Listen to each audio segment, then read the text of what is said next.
Chapter 1273. Grimm's return was just like his departure. No one knew about it. The majority of the Crimson Magi knew that the legendary fire Magus Grimm had been living in seclusion within the Flame Monarch's wizard pagoda, as if he had never left. Even within the Crimson family, only a few of the higher-ups knew about his departure and return. The first thing Grimm did after returning to the wizard's pagoda was naturally to pass the icy world's waymark to Merrill. He had already buried a positioning runestone there. With this waymark, the exploration team will be able to save a lot of calculations and lock-on procedures. The icy world environment was too monotonous, and the laws of the plane were disrupted by the powerful divine weapon. However, it was still a decent small plane, suitable for ice element magi to live there. The Crimson family was no longer a small family of 2 or 3. It was now a super family that was rapidly developing. The influx of large numbers of magi from outside had put the family's territories to a harsh test. Currently, the 2 large territories were unable to bear the burden. Under these circumstances, Grimm had the intention to loosen the restrictions on foreign magi, allowing them to participate in the internal operations of the family. Hence, after careful consideration, Grimm decided to open up the family's strongholds in the Lance Dimension and the outer regions, speeding up the development and expansion of these 2 enclaves. In the past, the Crimson family did not have such a foundation. Once the restrictions were lifted, it would be easy for enemies to know everything about the family and target them for destruction. But now, the Lance Dimension was guarded by the Level 4 Thunder Dragon arms, and the Level 3 Alien Brain and Steel City were guarding it. Anyone who wanted to cause trouble here would have to weigh their own strength and see if they had the right to do so. The family headquarters in the Magus world had a Level 4 Mary looking after them, and the properties in the north had a Level 4 Alice looking after them. Coupled with the powerful legendary fire Magus hiding behind the scenes, the Crimson family now had enough resources and was no longer afraid of any challenges from the secular world or the Magi community. Sometimes, Grimm even started to grumble that those who didn't like him were too quiet and docile.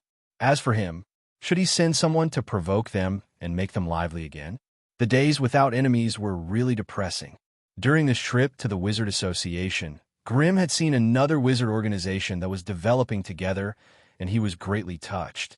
If the Scattered Tower Forest was said to be filled with small family businesses, then the Mage Association would undoubtedly be a large industrial and mechanical system that gathered everyone's strength. The advantages and disadvantages of both sides were clear at a glance.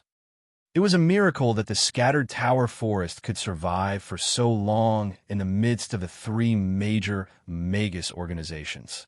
And behind this miracle, one could vaguely feel traces of human manipulation. However, Grimm wasn't willing to delve too deeply into it. Instead, he simply considered the development and future of the Crimson family. If the Crimson family revealed their fangs and attacked the other Magi, with the power Grimm had gathered, there was a high chance that he would be able to achieve his goal and unify the Central Continent. Although the Central region would fall into a sorcerer war that would last for hundreds of years, it would also have the opportunity to unify and form a force similar to the 3 great sorcerer organizations. However, the prerequisite for success was that there would be no interference from the outside world. Once the 3 great sorcerer organizations interfered, not only would the chances of the unification fail greatly increase, it might even break the tacit agreement of the past. The Central Continent would completely lose its neutral position and become a battlefield where the 3 great sorcerer organizations openly competed and showed off their muscles. When that happened, the Central Continent would become a quagmire of war, and all the grand blueprints and achievements would become someone else's wedding dress.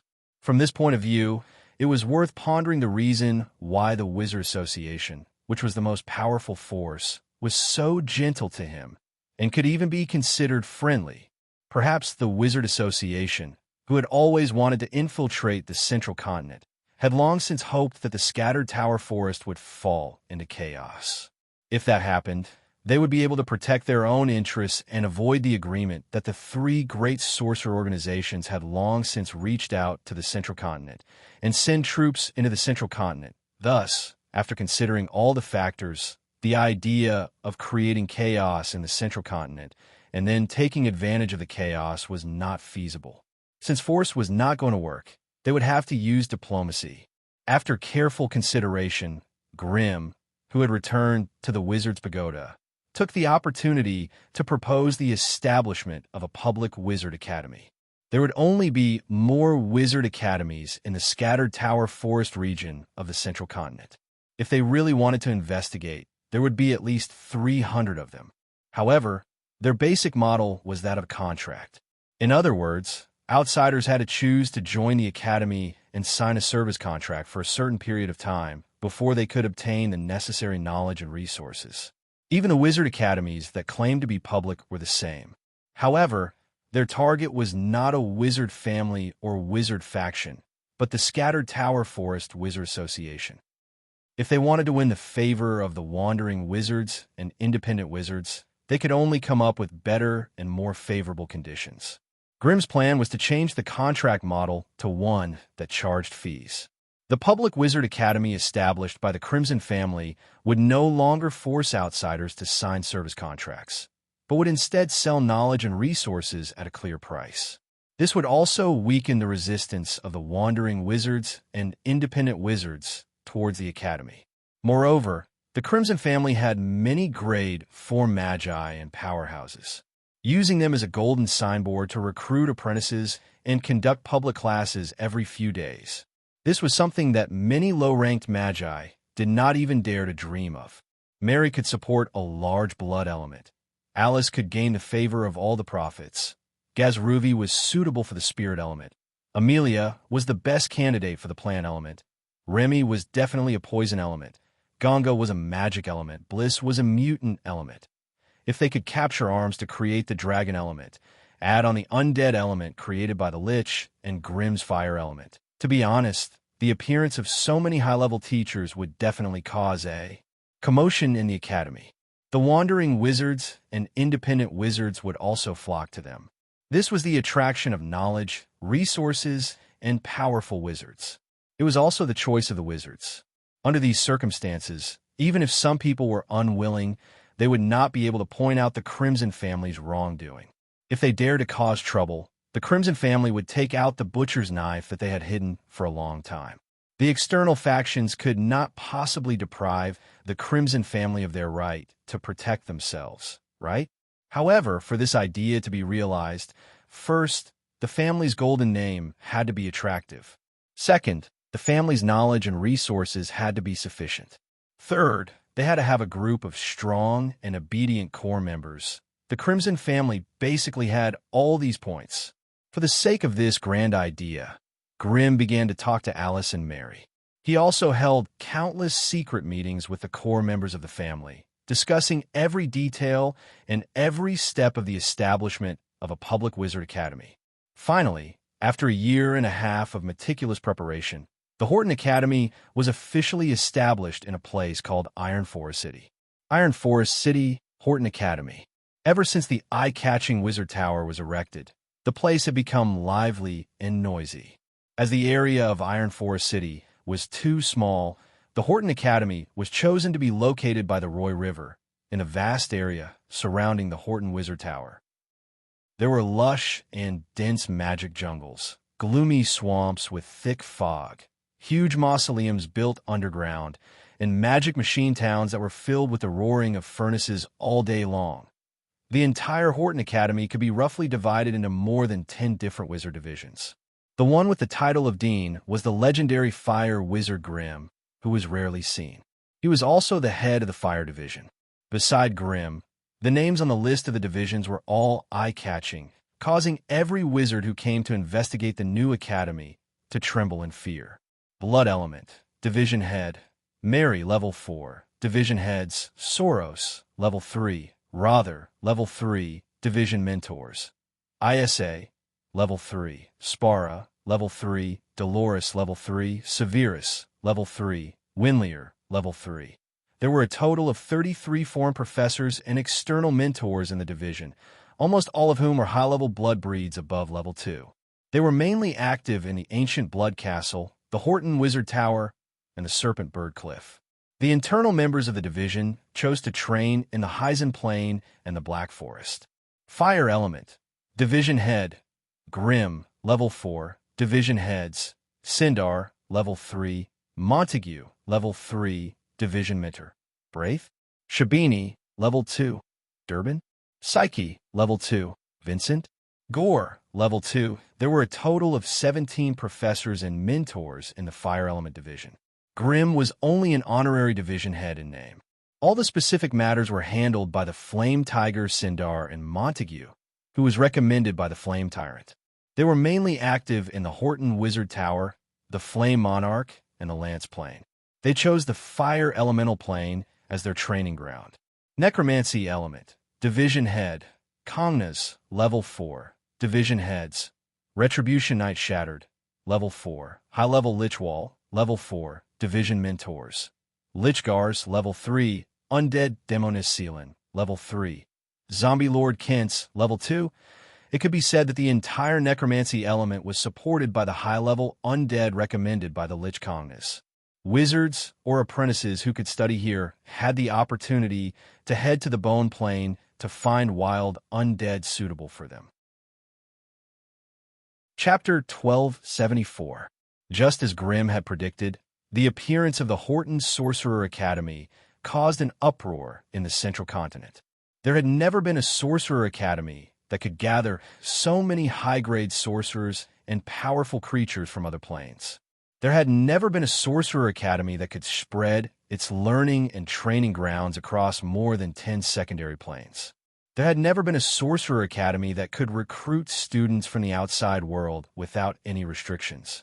Therefore, when a list of Horton Sorcerer Academy's teachers was made public, the entire Scattered Tower Forest, and even the Central Continent, were in an uproar. There were no restrictions on race, gender, lineage, or quota. There were no restrictions on high-grade knowledge and Magus resources. There was no discrimination. There were excellent Magus facilities. There were also many illustrious and dazzling mentors. The Horton Sorcerer Academy borrowed from the Sorcerer Association's training model. Instead of focusing on the family's sorcerers, it opened up the Crimson family's high-quality resources to the outside world. It was similar to a public welfare Sorcerer Academy. This allowed the Horton Sorcerer Academy to take root in the Crimson family, but it was not part of the family system. It became a strange melting pot that nurtured free sorcerers. From the first day of school, the Horton Sorcerer Academy did not care about the background of the students. Even if they were from other sorcerer families, the Academy would accept them and provide them with basic resources in a fair and open manner. As long as you had magic crystals and were willing to stay in the Horton Sorcerer Academy, the door would always be open for you. There were no service contracts, no compulsory missions, no discrimination based on bloodline, no discrimination based on status. There was no discrimination, and you could come and go as you pleased. And this was undoubtedly the most attractive part of it. Most of the sorcerer families in the Central Continent did not have good living conditions. Apart from a few sorcerer families that could conquer other planes and plunder vast amounts of resources, most sorcerer families were lucky to have a secondary plane that could provide them with magic crystals and resources. The scarce resources in the family had to be given to the powerful or talented people. Normal sorcerers and acolytes were in a difficult situation. The majority of the normal sorcerers and acolytes wanted to obtain some resources, but they could only bite the bullet and trade with the sorcerer families. The terms of a trade were either a service contract for a certain period of time, or they had to step into the plane battlefield and conquer other planes. Either he sold his body, or he sold his life. There was no other way. After all the Magus resources had been monopolized by Magus families of all sizes. But now, the appearance of the Horton Witchcraft Academy provided them with a new option. For those wandering wizards or independent wizards, they could go to the academy and become a teacher. They could teach public classes, refine potions, write scrolls, craft wizard beasts, puppets, etc. They could earn the corresponding magic crystals as a reward. Then, they could use these rewards to buy high-level knowledge that was open to the public. Since they were free, they could come and go as they pleased. They didn't need to be restrained or controlled by anyone or any organization, so their lives weren't in danger. Furthermore, as mentors of the academy, they could enjoy a certain amount of free witchcraft facilities. For those independent magi who had accumulated a large amount of magic materials but had no place to deal with them, this was a great thing. Furthermore, the Crimson family was wealthy, and the core wizard pagoda of the Horton Wizard Academy was also top-notch. The witchcraft facilities inside were complete and exquisite. Even in the central continent, they were the best. At the very least, the smaller wizard academies in various regions couldn't compare to the Horton Witchcraft Academy in terms of wealth, resources, and manpower. Hence, when the independent magi and acolytes heard of such good conditions, they all rushed to Iron Forest City. In less than half a year, Iron Forest City was forced to go through 3 expansions. The permanent population also skyrocketed from 6,000 to 120,000. This nameless little city at the edge of the Alovis region had become the most popular large-scale wizard city in the central continent because of its proximity to the Horton Witchcraft Academy. Further south city, Salubo family's base. AMU, who was wearing a gray wizard robe, passed through a silent and dark magic tunnel. He passed through a membrane of light that shone with a faint magic glow and arrived at the public passage of the Spell District. In front of him was a rather wide stone passage. Apprentices of the family in 2s and 3s were holding books in their hands, walking quickly towards the learning hall. Wizard MU's public curses class was only 3 minutes away, so the apprentices who arrived late had to speed up. They didn't want to miss this once-a-week free class. As the teacher of this class, AMU would also receive a certain amount of magic crystals and mission points from the family to support his expensive witchcraft experiments that were close to bankruptcy. However, when Wizard MU arrived at the entrance of the learning hall, he was surprised to see 2 male and 1 female apprentice standing at the door, as if they were waiting for his arrival. AMU hesitated for a moment. They were all high-level apprentices under his command, and they were the ones with the best aptitude. Seeing AMU's arrival, the 3 apprentices surrounded him. They looked at each other nervously. Obviously, there were some difficult things that they couldn't talk about. "What are you guys doing here? The class is about to start. I don't have much time to deal with you guys. Let's talk about it after class." AMU frowned. Natalie, the petite female apprentice with freckles on her face, finally mustered up the courage to speak. "Teacher, we want to say goodbye to you." "Goodbye? Are you going on a long journey?" AMU's frown deepened. "Your mental energy has just reached a high level, and you're still far from the level of a prospective wizard. Don't be in such a hurry to train, not to train. Then why are you saying goodbye at the same time? Tell me, did something happen to your family?" AMU asked in a low voice. "Nothing happened to our family. It's just that we want to leave this place and go to another place to further our studies. The conditions there are very good. Many of our friends in the Wizard's Pagoda have already left. We just want to say goodbye to you before we leave." AMU was silent. His face was a little pale, making him look older and weaker. These years, he had been living a very depressing life. He had been living in the Cerubo family as a traitor of the Crimson family. Although the family treated him fairly and took good care of him, many people who knew the inside story laughed at him behind his back. Even those ant-like sorcerer apprentices who bumped into him in the hallway would look at him with a look of disdain and sympathy that could not be concealed behind their respectful gazes. He was one of the first 5 disciples to follow the legendary fire wizard Grimm, and he was the only one among them who had an affinity with fire. He had betrayed his own teacher because of his loyalty to the Cerubo family. If Grimm had died just like that, AMU would have become a model example of someone who set things right. He would have been praised by everyone, and his status in the family would have risen significantly. But life was unpredictable. The script of life never seemed to be written according to the thoughts of the weak. Grimm had been suppressed by the Cerubo family for so long, but he still managed to rise. What was even more terrifying was that his strength had even surpassed that of the level 3 witch Senazar, who ruled the Cerubo family. In the battle between the powerhouses of the Tower Forest Association, Senazar had been humiliated by Grimm and was forced to move to a secondary plane to recuperate. Now, the one who ruled and managed the Cerubo family was none other than Lady Purple Eye, who was as famous as Senazar. However, just as the family was planning to take revenge on Grimm, a terrifying piece of news arrived. Grimm had actually advanced to level 4. The moment the news spread, the entire Cerubo family fell into silence. Level 4, level 4, level 4. In the sorcerer world, level 4 was the pinnacle of existence. If Grimm decided to make things difficult for the Cerubo family, it would be useless even if the Cerubo family had the support of a level 6 Great Wizard. After all, the Great Wizard Cerubo's main body was far away, and he was powerless in the sorcerer world's internal affairs. Hence, Amu hid in the Cerubo family's encampment in fear, not daring to step out of Feldenin City ever again. Even though he chose to seal himself off, news from afar continued to pour in. In the past 200 years, the Crimson family and the legendary Fire Wizard were the most powerful forces in the Central Continent. Every once in a while, there would be the latest explosive news that would set off a wave within the family. However, the news that made Amu grit his teeth the most was that the Red Dragon, which Meryl had advanced to level 3. The night the news spread, Amu smashed everything in his residence and laboratory, got drunk, and lay in the ruins, screaming in pain for the whole night. He had always thought that he no longer cared about what happened in the distant lands. However, after that night, he finally understood that he still cared. Fortunately, time was the best medicine.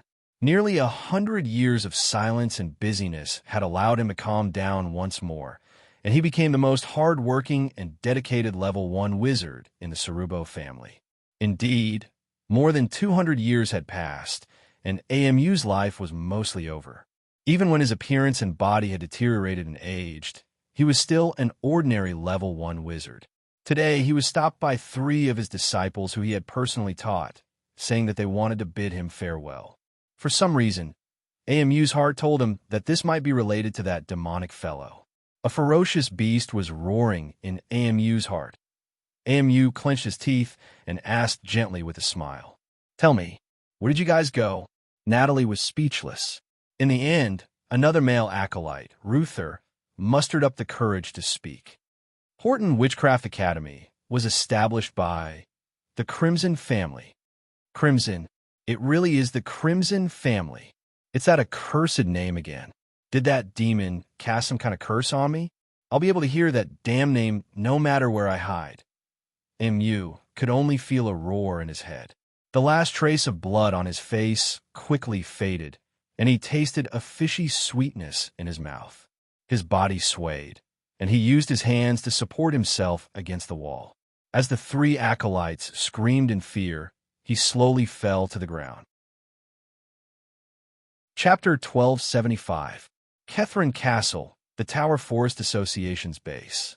Within a tightly guarded secret Magus room, 2 people who represented the highest authority in the association sat opposite each other, their faces filled with worry and their moods stifled. After a long while, President Freed finally spoke. "How is it? What's the situation inside the association?" Sitting on the sofa opposite, Vice President Merva's expression was gloomy, and his eyes flickered. It was obvious that he was also experiencing extreme emotions. "Basically, it's still stable," Merva replied in a hoarse voice. "Most of the Magi in the association have signed a service contract. Before the contract expires, they won't be able to do anything rash. On the contrary, what is it? On the contrary, more than half of the new acolytes that were sent over this year did not choose to sign a contract with the association.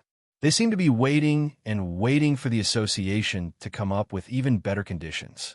These weak-willed bastards. If the association doesn't step up to stop them, they can only muddle-headedly rot in the villages, becoming either farmers or lowly adventurers. Immediately investigate their families and put pressure on them. I don't believe that their families will dare to be half-hearted." Merva nodded silently, Gently rubbing the snake eye ring on his right pinky, and quickly sent out a new order. After doing all this, Merva could not help but say in disappointment, "It seems that Grimm intends to go against us. How should we deal with him?" Hearing his companion's question, the cunning President Freed could not help but sigh. This Grimm may be young, but he's very experienced and calm. In order to avoid going against us, he did not directly expand his family's territory. This way, we won't even have an excuse to summon the elders to punish him. He's still young, at most 300 years old. He has a lot of time to waste with us. From the Crimson family's current actions, it can be seen that he no longer plans to start a Magus war and expand his family's territory. Instead, he's targeting the next 2, 3, or even 4 or 5 generations. That's right, he's really patient. It's obvious that he wants to tire us out. In the past 200 to 300 years, apart from Grimm, there hasn't been a new rank for Magus in the Central Continent. You and I have already advanced for more than 800 years. Even if we find more life resources, it will be very difficult for us to persist for another 200 years. The other elders of the association are about the same age as us. Even the youngest, Clara, is already 500 years old. So, the other party avoided a direct battle and chose the new generation. I'm afraid they're waiting for us old fellows to die of old age. Once the old batch of rank 4 Magi reach the end of their lifespans, the new generation of rank 4 Magi will probably have to live under his terrifying shadow. At that time, even if he doesn't start the Magus War, who in the Central Continent will dare to go against his will? The two higher-ups of the Pagoda Forest Association complained to each other, but they couldn't think of any way to deal with Grimm. In terms of strength, the legendary fire wizard was probably the strongest wizard in the Central Continent. Not long ago, this guy had gone to the Wizard Association's encampment in the eastern part of the continent and had a good conversation with the wizards there. According to the information Fred had gathered, the Sorcerer Association had a very high evaluation of him, even listing him as the flame sorcerer closest to a superpower house. Super expert. What was that? They were all at the peak of rank 4, powerful existences that had the highest chance of advancing to rank 5. And this legendary fire wizard had only reached rank 4 a few years ago, yet he was actually able to obtain such a high evaluation from the Sorcerer Association. Of course, Fred and the others would never doubt the judgment of the Sorcerer Association, but they were secretly afraid that the legendary fire wizard's strength had increased too much. If this trend continued, the entire Central Continent and the scattered Pagoda Forest would sooner or later fall into the hands of this legendary fire wizard. Fred, who had painstakingly planned for this for so long without any results, was naturally unwilling to give up. He was even more unwilling to let everything he had done become someone else's wedding dress. However, when he flipped through the list of teachers in the Horton Witchcraft Academy, a long list of illustrious and dazzling names came into view. Rank 4, rank 4, rank 4. So many rank 4 Magi, from the Dragon Lord to the Flame Lord to the Undead Lich. Truth be told, Fred's heart trembled when he saw this list. In the past, he might have had the determination to use the Pagoda Forest Association's several hundred years of history to scare away Grimm's ambitions.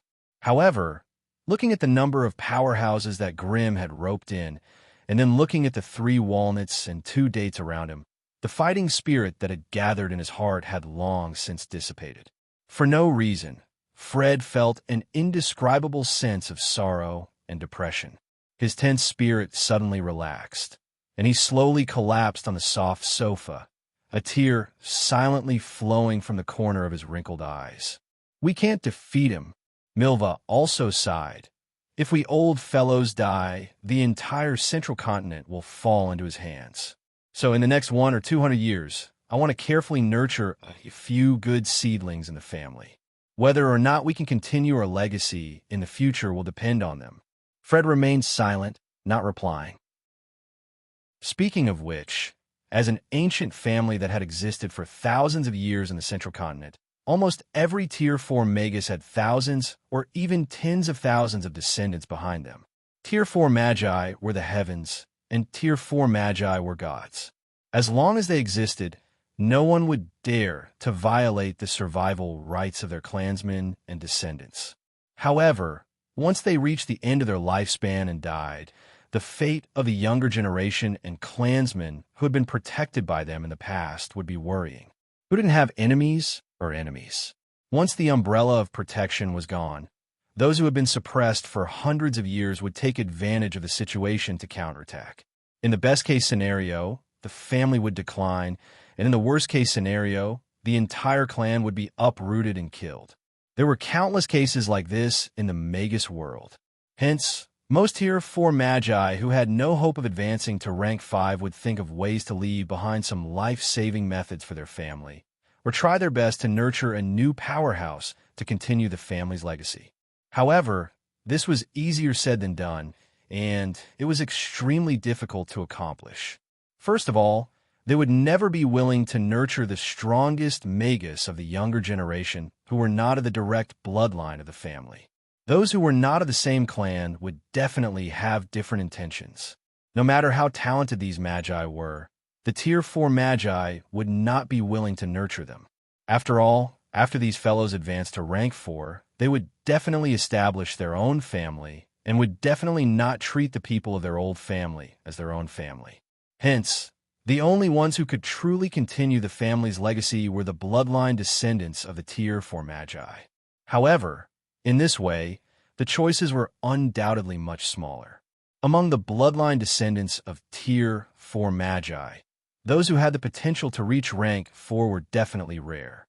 In order to successfully nurture them, the resources needed would be astronomical. In a situation where the path of a Tier 4 Magus was not completely cut off, they would definitely prioritize the supply of resources for themselves and would only use the resources and knowledge that they did not need to take care of the younger generation of the family. Under such circumstances, the chances of a genius Magus appearing among the direct bloodline descendants of the family was undoubtedly even slimmer.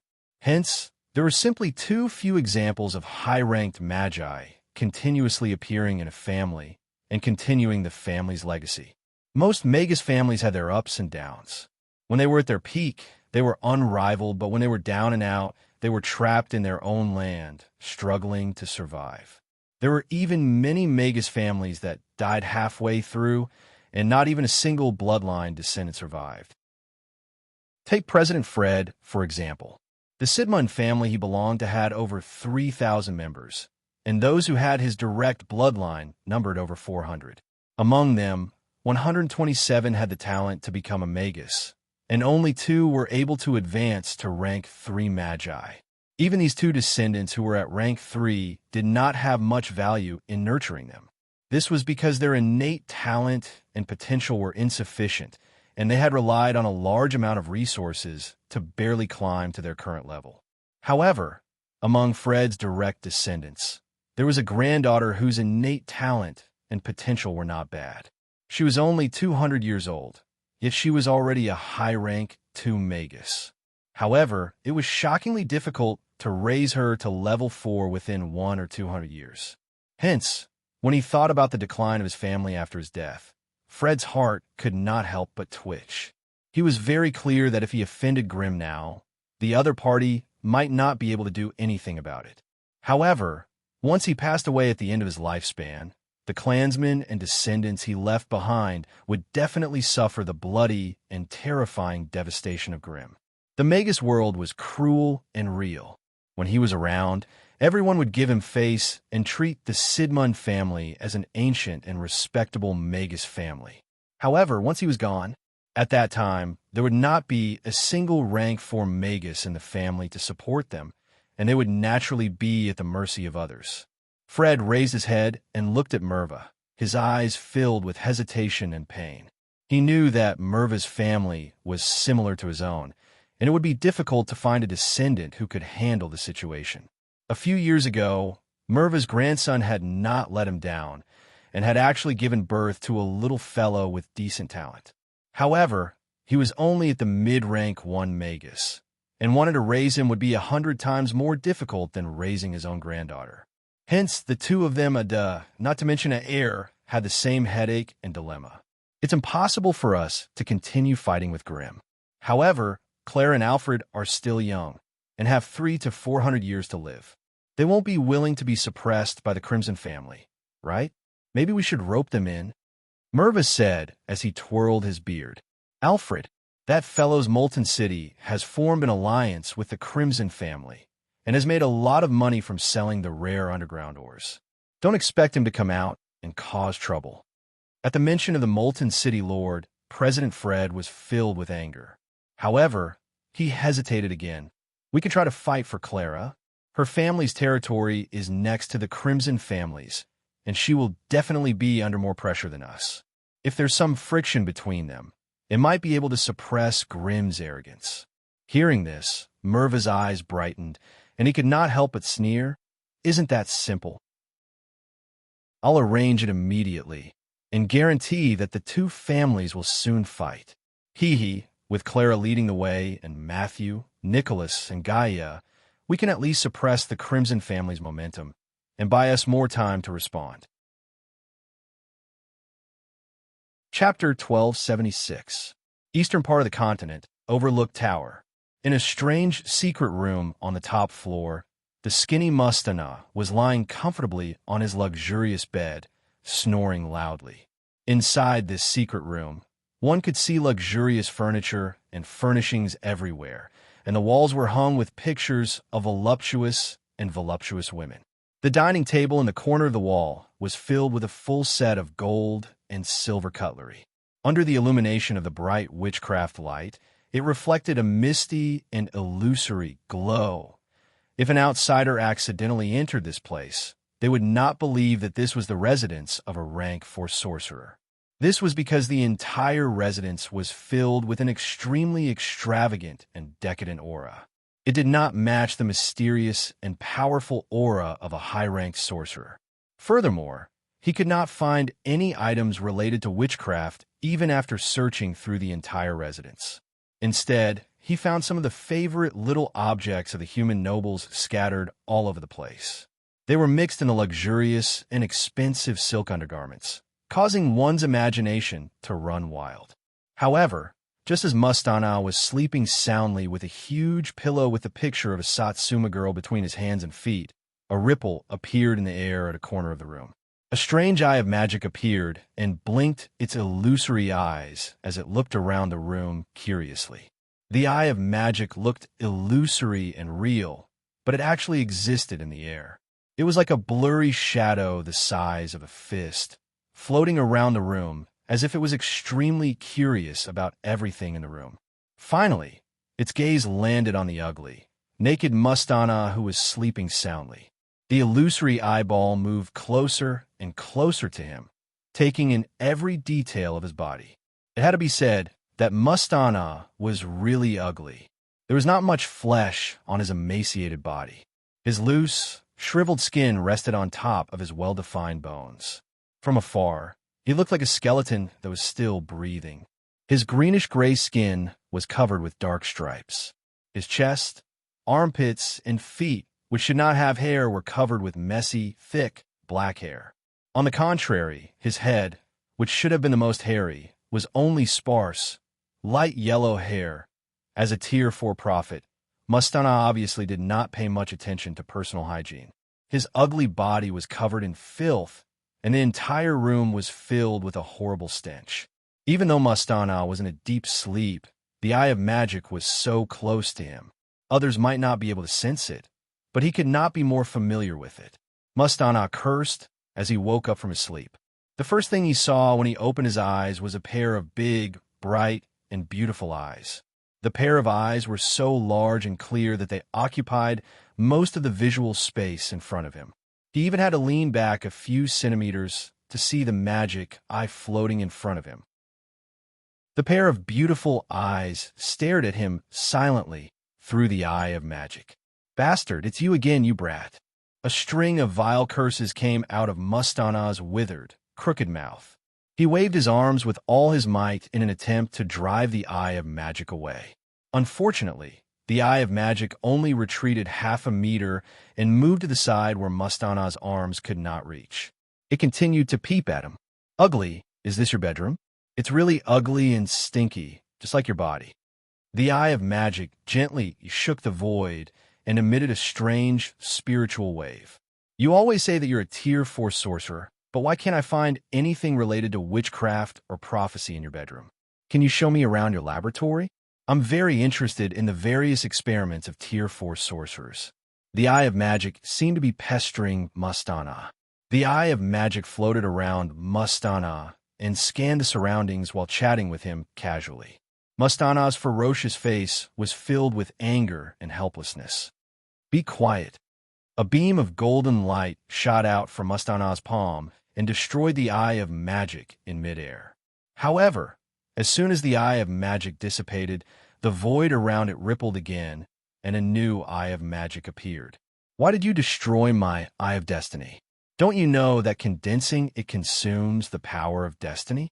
You've destroyed 73 of my eyes of destiny yesterday, and I haven't even settled the score with you yet.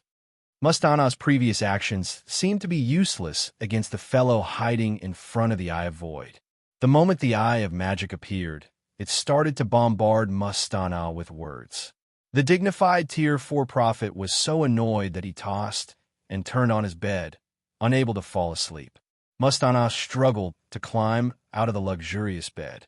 He grabbed a silk robe from the exquisite, soft carpeted floor and draped it over his body. He then staggered towards the bathroom. Brat, don't follow me.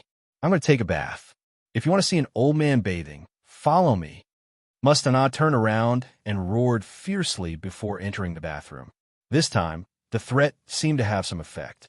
The Eye of Magic hesitated for a moment, but in the end, it did not float into the bathroom. Instead, it floated around the bedroom. How could the personal residence of a Tier 4 magus be so simple?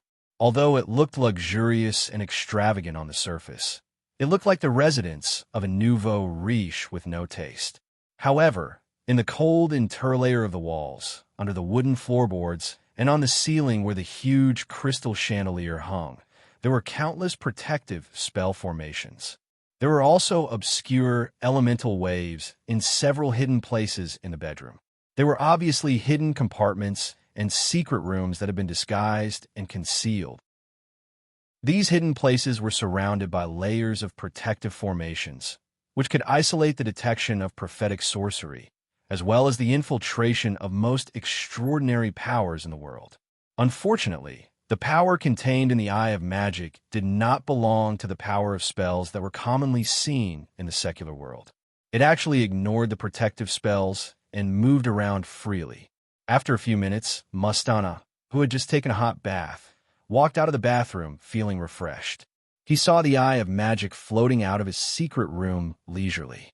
That room was filled with his favorite and most precious treasures.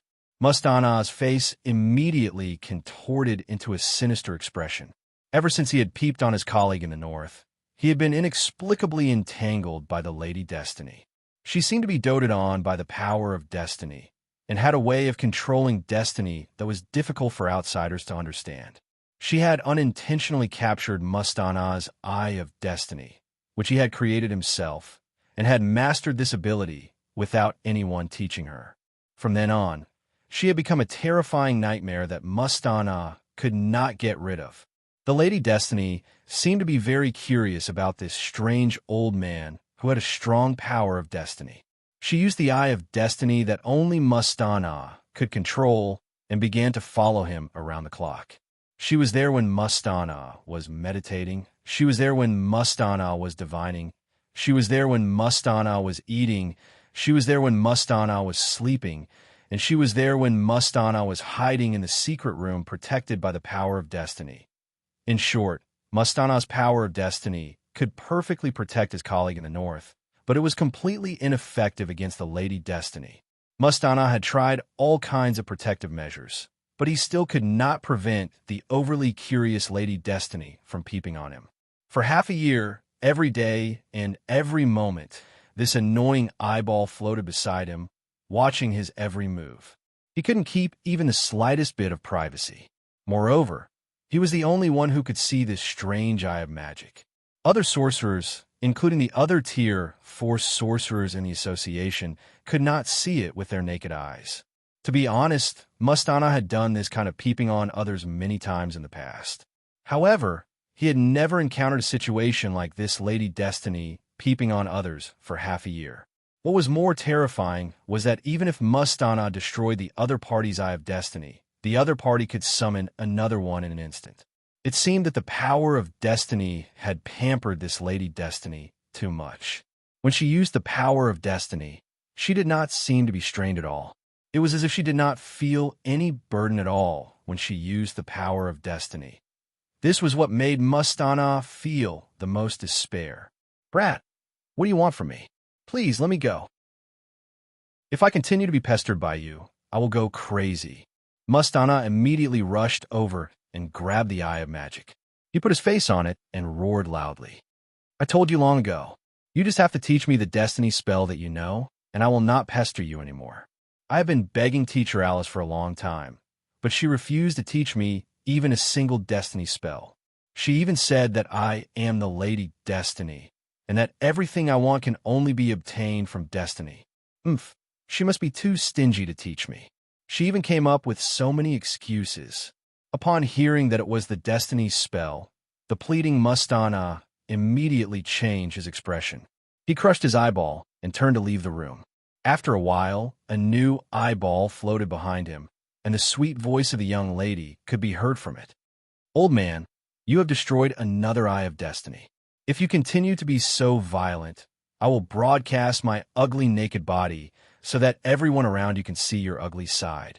Hurry up and teach me the Destiny spell, or else I will broadcast it now." Mustana was infuriated. He cursed the strange girl who was like a monster of fate with vulgarities. The young lady seemed to be infuriated as well. A strange spiritual wave was emitted from the eyeball and quickly rippled in all directions. The ripples spread silently within the overlooked tower. Every living being that was affected by the ripples, no matter what they were doing, had an image of a hunched and ugly naked man. Chapter 1277.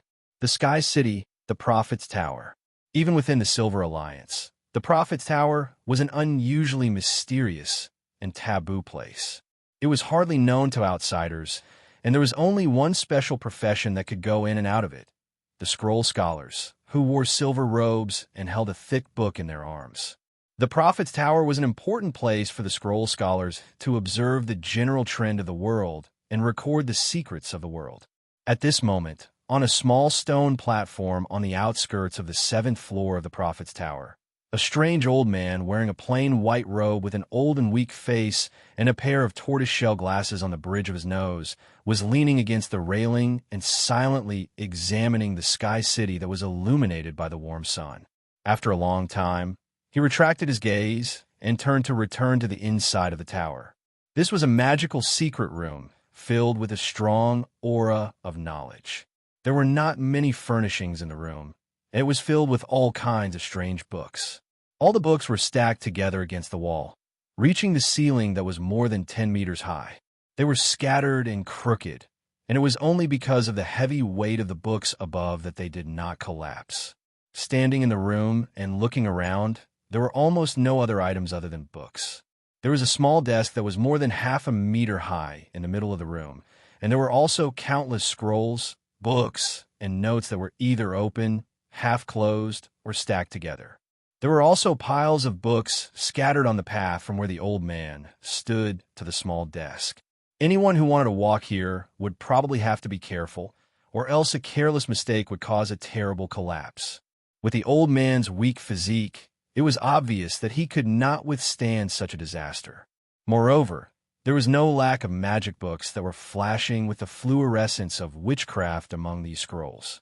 Once the protective spell formation on them was triggered, it would definitely create a terrible catastrophe here. However, at this moment, a delicate-looking young fellow was sitting cross-legged in front of a desk. He held a strange quill in his hand and was scribbling something on a sheepskin scroll. Seeing that the old man had returned from a stroll, the little fellow raised his head, and a pair of big, bright eyes glinted with curiosity. "Teacher, did you see something again?" It was no wonder that the little fellow asked. According to the old man's past, It was his fixed habit to go to the rooftop in the afternoon to look at the scenery around the Sky City. This time was usually not less than half an hour, and it was also the only leisure activity he had.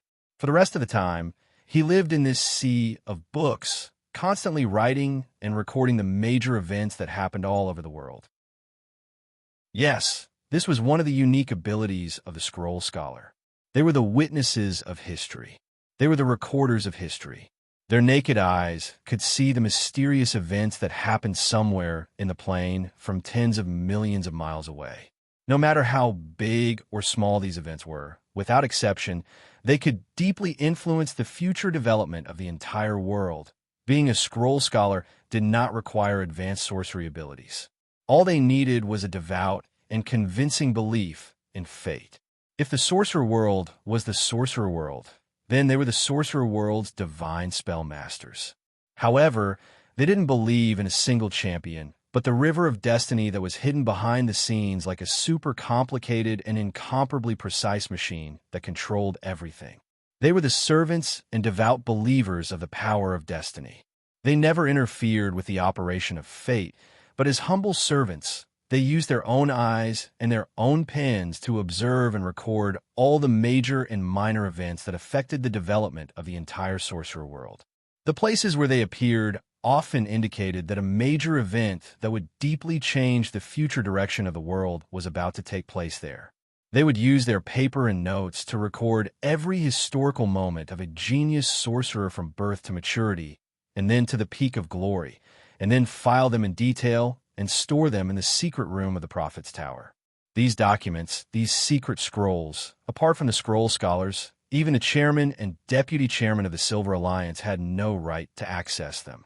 The entire Prophet's Tower was like a strange organization that was isolated from the world. It did not rely on anyone, did not harm anyone, and silently observed and supervised all the important events that happened in the plane from a height that ordinary people could not understand. And what gave them this power was the omniscient eye placed at the top of the Prophet's Tower. Any scroll scholar would be enhanced by the omniscient eye as long as they were in the Prophet's Tower. Except for a few areas that were affected by strange forces, the rest of the sorcerer world was like a scroll in their eyes, which could be unfolded at any time, and they could cast their eyes on it at any time. In the eyes of the scroll scholars, there were no secrets in the world. However, at this moment, the old man, who looked unprepossessing but had a firm grasp of the entire Prophet's Tower and nearly 100 scroll scholars in it, seemed quite excited. As soon as he entered the room, he began to wave his arms. Fate is turning. Fate is turning. The river of fate has once again sent me a warning. A change and turmoil that will deeply change the future of the sorcerer world is appearing in the middle of the continent. Quick, quick! Immediately inform Indal.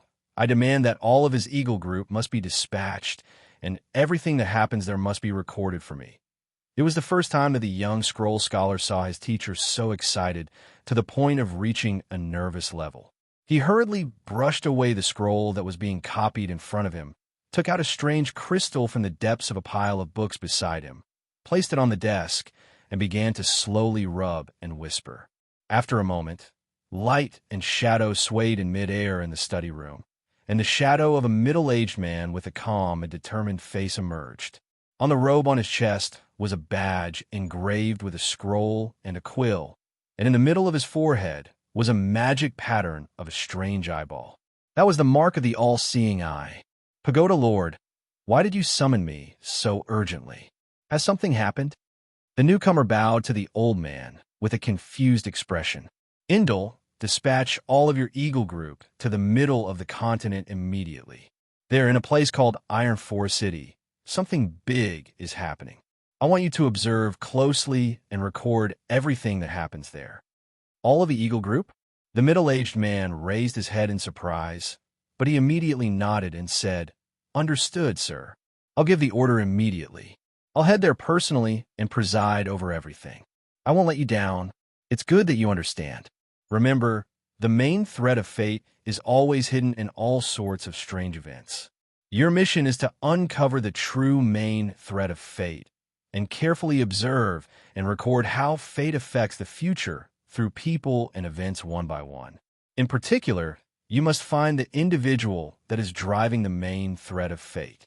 He is the core that we should observe and understand the most. Yes. As Indel bowed in response, the image of his upper body slowly disappeared. A few minutes later, strange fellows wearing silver robes and holding sheepskin scrolls and quills suddenly walked out of the secret rooms in the Prophet's Tower. They came to the stone windows of the tower and turned into tall and majestic eagles, shrieking as they soared into the sky. The 11 eagles circled 3 times above the Prophet's Tower, and under the leadership of their leader, they turned their wings and flew towards the middle of the continent without hesitation. The young apprentice lying on the platform's railing could not help but withdraw his envious gaze and look at his teacher. "Teacher, I don't even think about it. You're still young and inexperienced, so you don't know how sinister the people outside can be. You'll be at a great disadvantage if you travel like this. If I travel with Uncle Indel, that should be fine, right?" They have a mission, so they can't split their attention to take care of you.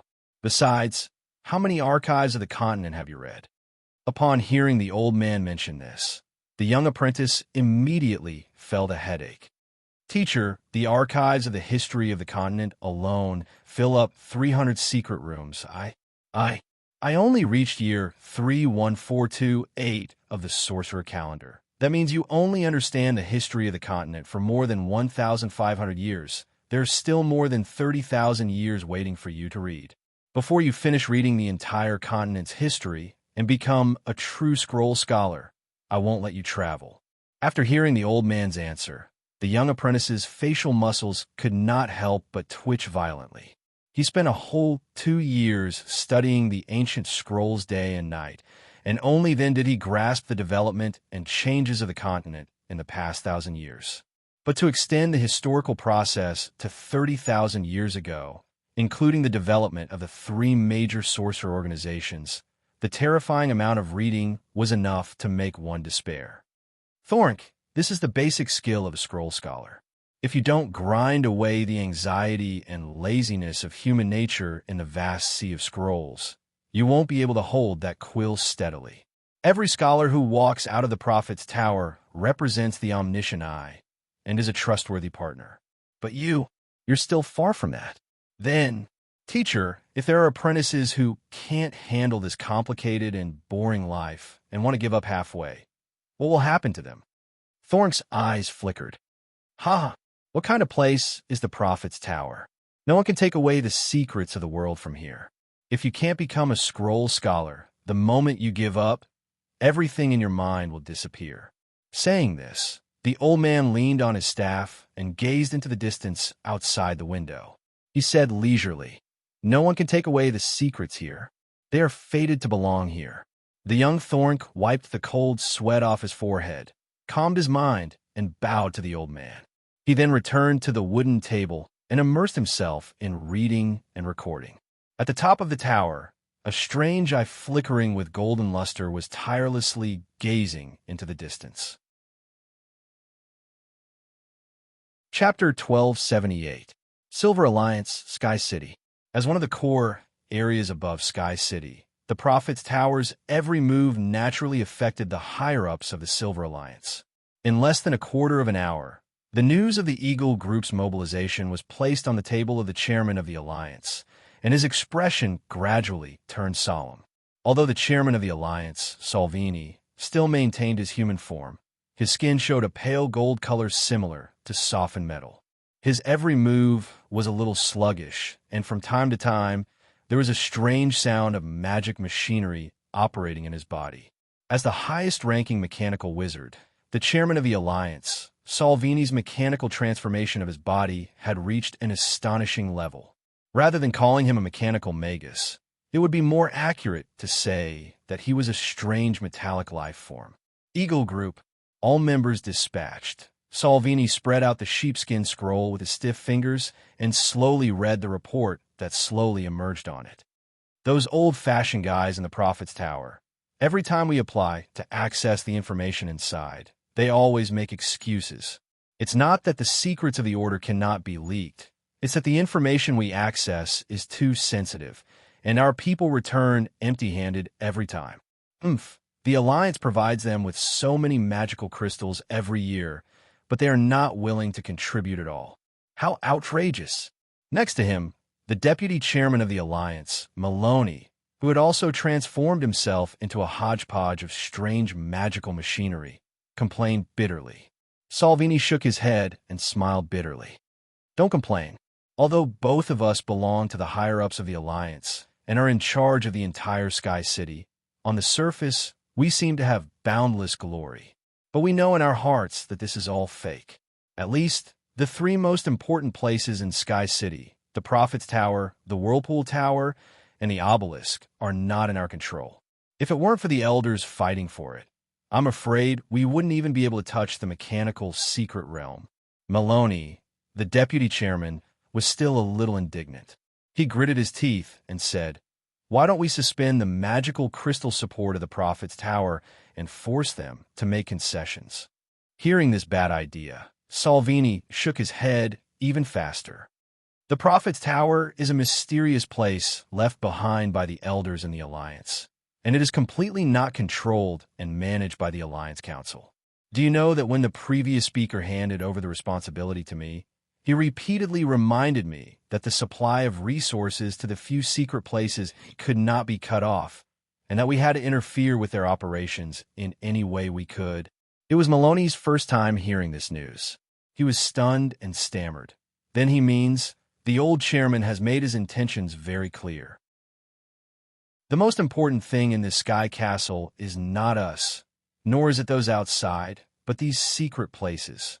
The reason why the first-generation Alliance Parliament spent a huge amount of resources and manpower to build the Sky Castle was not to show off our power, but to protect these secret places. So, to put it bluntly, we are not the masters of this place, but a group of guards.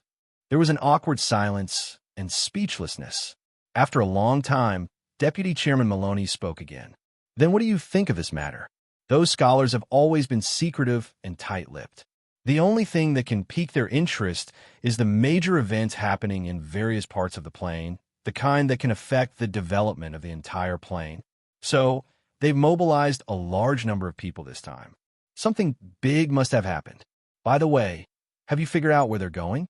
Yes, it seems to be the Central Continent. Central Continent? What's happening there recently? Get Lorcan to send over all the intelligence on the Central Continent in the past few years. We need to go through it carefully. Perhaps we can find some clues from there. Understood. I'll inform him to send the intelligence over now. The Blazing Flame Monarch, Grimm, who never liked to get involved in mundane matters, handed over the matters of the Wizard Academy to his subordinates and hid in the Wizard's Pagoda, starting a new round of wizard research. At his level, all research couldn't get around the strange existence of rules. As a level 4 wizard, it was too much for him to directly study laws, so he could only lower his standards and start analyzing the various strange laws of the plane that made up the laws. On the other hand, studying the laws could bring him many benefits, not to mention the various strange wizard effects brought about by the law of fire. Just the law of fire itself was the stepping stone for him to advance to level 5. In the past, Grimm was completely unfamiliar with the power of laws. Naturally, he was not willing to give up on any law of fire. But after the Law Rune upgrade and the refining process of a law of fire obtained from the Flame Tyrant, Grimm finally had a complete and thorough understanding of the power of laws for the first time. Not all laws of fire were suitable for him. If he wanted to walk a smoother path in the future, if he wanted to become more powerful in the future, carefully choosing the law of fire that suited him was the only way to go. Not knowing how to choose and being greedy was a common problem among most elemental wizards. After all, not everyone had such outstanding talent to be able to freely choose the elemental laws they wanted. Although the creation of an elemental law was closely related to the direction of a wizard's research, there were still many unexpected factors that could not be controlled. Hence, most elemental wizards would find it difficult to push their mental force to the limit of 50 points before their lives ended. Then, They would fuse various elemental laws to form their own unique power of laws. Most level 4 elemental wizards could not accumulate such a large amount of strength, so they could only rely on source substances and other special resources to shorten the process of comprehending a law. The power of laws brought about by source substances was usually random and difficult to control. Even if elemental wizards who relied on source substances were lucky enough to advance to level 5, they were the weakest group of level 5 great wizards. Almost all level 7 and level 8 great wizards in the sorcerer faction were ancient wizards. In the past 10,000 years, the number of new wizards who could reach this level had dwindled. The reason for this was because of the origin substance. Those who wanted to save trouble and take shortcuts faced a huge loss of talent and potential. The source substance would burn away all of their potential. It was precisely because of the dual nature of source substances that the various wizard camps in the outer regions strictly controlled the flow of source substances into the sorcerer world. This was to prevent too many wizards from being unable to endure the boring process of accumulating knowledge and comprehending laws and forcefully using source substances to increase their ranks. In the eyes of those great wizards, the birth of a level 6 great wizard was far more significant than the birth of 10 level 5 great wizards. In a brightly lit alchemy laboratory, Grimm was standing in front of the alchemy table, meticulously mixing the alchemy solution in front of him. Blue gold, luminous stone, radiant stone, sunflower, hops, blood of the mountains. More than 10 extremely precious magic ingredients were separated and fused into the alchemy solution. Hops crush and extract juice. 13 layers of filtration. Extract 50 grams of liquid solution. Heat treatment. Radiant stone, crush and filter. Purify and extract all impurities. Grind into granular powder. Mix with hops solution. Add a small amount of energy to mix. Mix while blood of the mountains. Alchemy in the sorcerer world was a kind of magical chemical reaction. Different from the one on Earth, every step of operation and every kind of chemical reaction involved all kinds of magic particles. Magic and chemistry fused together, forming a completely unique method of alchemy. The solution that Grimm had spent so much effort to create was worth more than 30,000 magic crystals per 100 grams. Their purpose was to recreate the drop of Jaredin's origin blood that Grimm had stored in his mind. Jaredin, a rank 4 elemental magus of the Magus Association, had an affinity with the light element. After his origin blood was analyzed by Grimm on the spot, it was broken down into countless bits of data and stored in Grimm's mind. Now, Grimm wanted to borrow the AI chip's powerful replication ability and use these magi resources to recreate the drop of blood. Even though he had the data and the AI chip was powerful enough, it was still extremely difficult to replicate the origin blood of a rank 4 elemental magus. The most difficult part was the choice of the blood. After more than half a year of repeated experiments and constant screening, Grimm finally had a good result. When the milky white solution finally floated in front of him, a trace of excitement appeared on Grimm's face. AI chip performed a final analysis on the finished product. Beep. Comprehensive analysis has begun. Solution is a high-purity light elemental polymer. Solution's activity is in line with expectations. Energy characteristics are in line with expectations. Energy density has decreased slightly, lower than expected by 3%. Radiation intensity is slightly higher, but still within a reasonable range. Dense aura of the law of energy, estimated to contain 76% of the power of the blood. One by one, the test results filled Grimm's mind, but he ignored all of them and looked directly at the final result. The solution contains the might of the law of light and can contain 76% of the elemental might of the sample. In order to form an independent and complete energy circuit, estimated to produce 7,200 grams. Requesting host to name the solution. Sun's water. Beep. The new solution, Sun's water, has been named and is being produced in batches. Estimated time of completion, 72 hours, 34 minutes, 58 seconds. The first drop of Sun's water was the most difficult to produce. Once it was completed, the Tower Genie would be able to complete the subsequent processing. Chapter 1279. Heart of the Ice Dragon, a rank 4 material. This was the heart that the Frost Dragon, Nax, had preserved before he had decided to alter his soul. It had to be said that Nax had preserved the parts he had taken from his body with great care. This could be seen from the ice material used to seal the heart, as well as the way he had used it. They were all high-grade goods. As a result of Nax's actions, Grimm had unquestionably obtained a higher quality rank 4 magic material. It could only be a magic material. If a dragon tablet like the heart of the ice dragon fell into the hands of a high-ranked metallurgist, there was a high chance that it could be made into a treasure like the heart of ice, which could add frost damage and deep freeze effects to the user's attacks. If it fell into the hands of a puppet master, it could be used as a high-grade ice material for a high-rank construct puppet or himself. It could be used as a source of power in battle. Apart from that, it could also be installed into the bodies of mutated beasts or magic beasts, giving the Magus an abnormally powerful magic slave. As for Grimm, after some calculations by the AI chip, he felt that it would be more worth it to sacrifice the heart of the Ice Dragon as a rank 4 material to nourish his astral beast bloodline. At his current level, Grimm had already displayed his advantages to the extreme. He had already strengthened everything that could be strengthened. From now on, the growth of his strength had also entered a period of stagnation. The only things that could effectively increase his strength were his spiritual force, his soul, and his bloodline talents. Of these, his spiritual force relied on continuous deep meditation every day. Although the effects were not great, it was still improving slowly. Deep meditation, which had shown immediate results in the past, now required 1 or 2 months of effort to see a trace of improvement.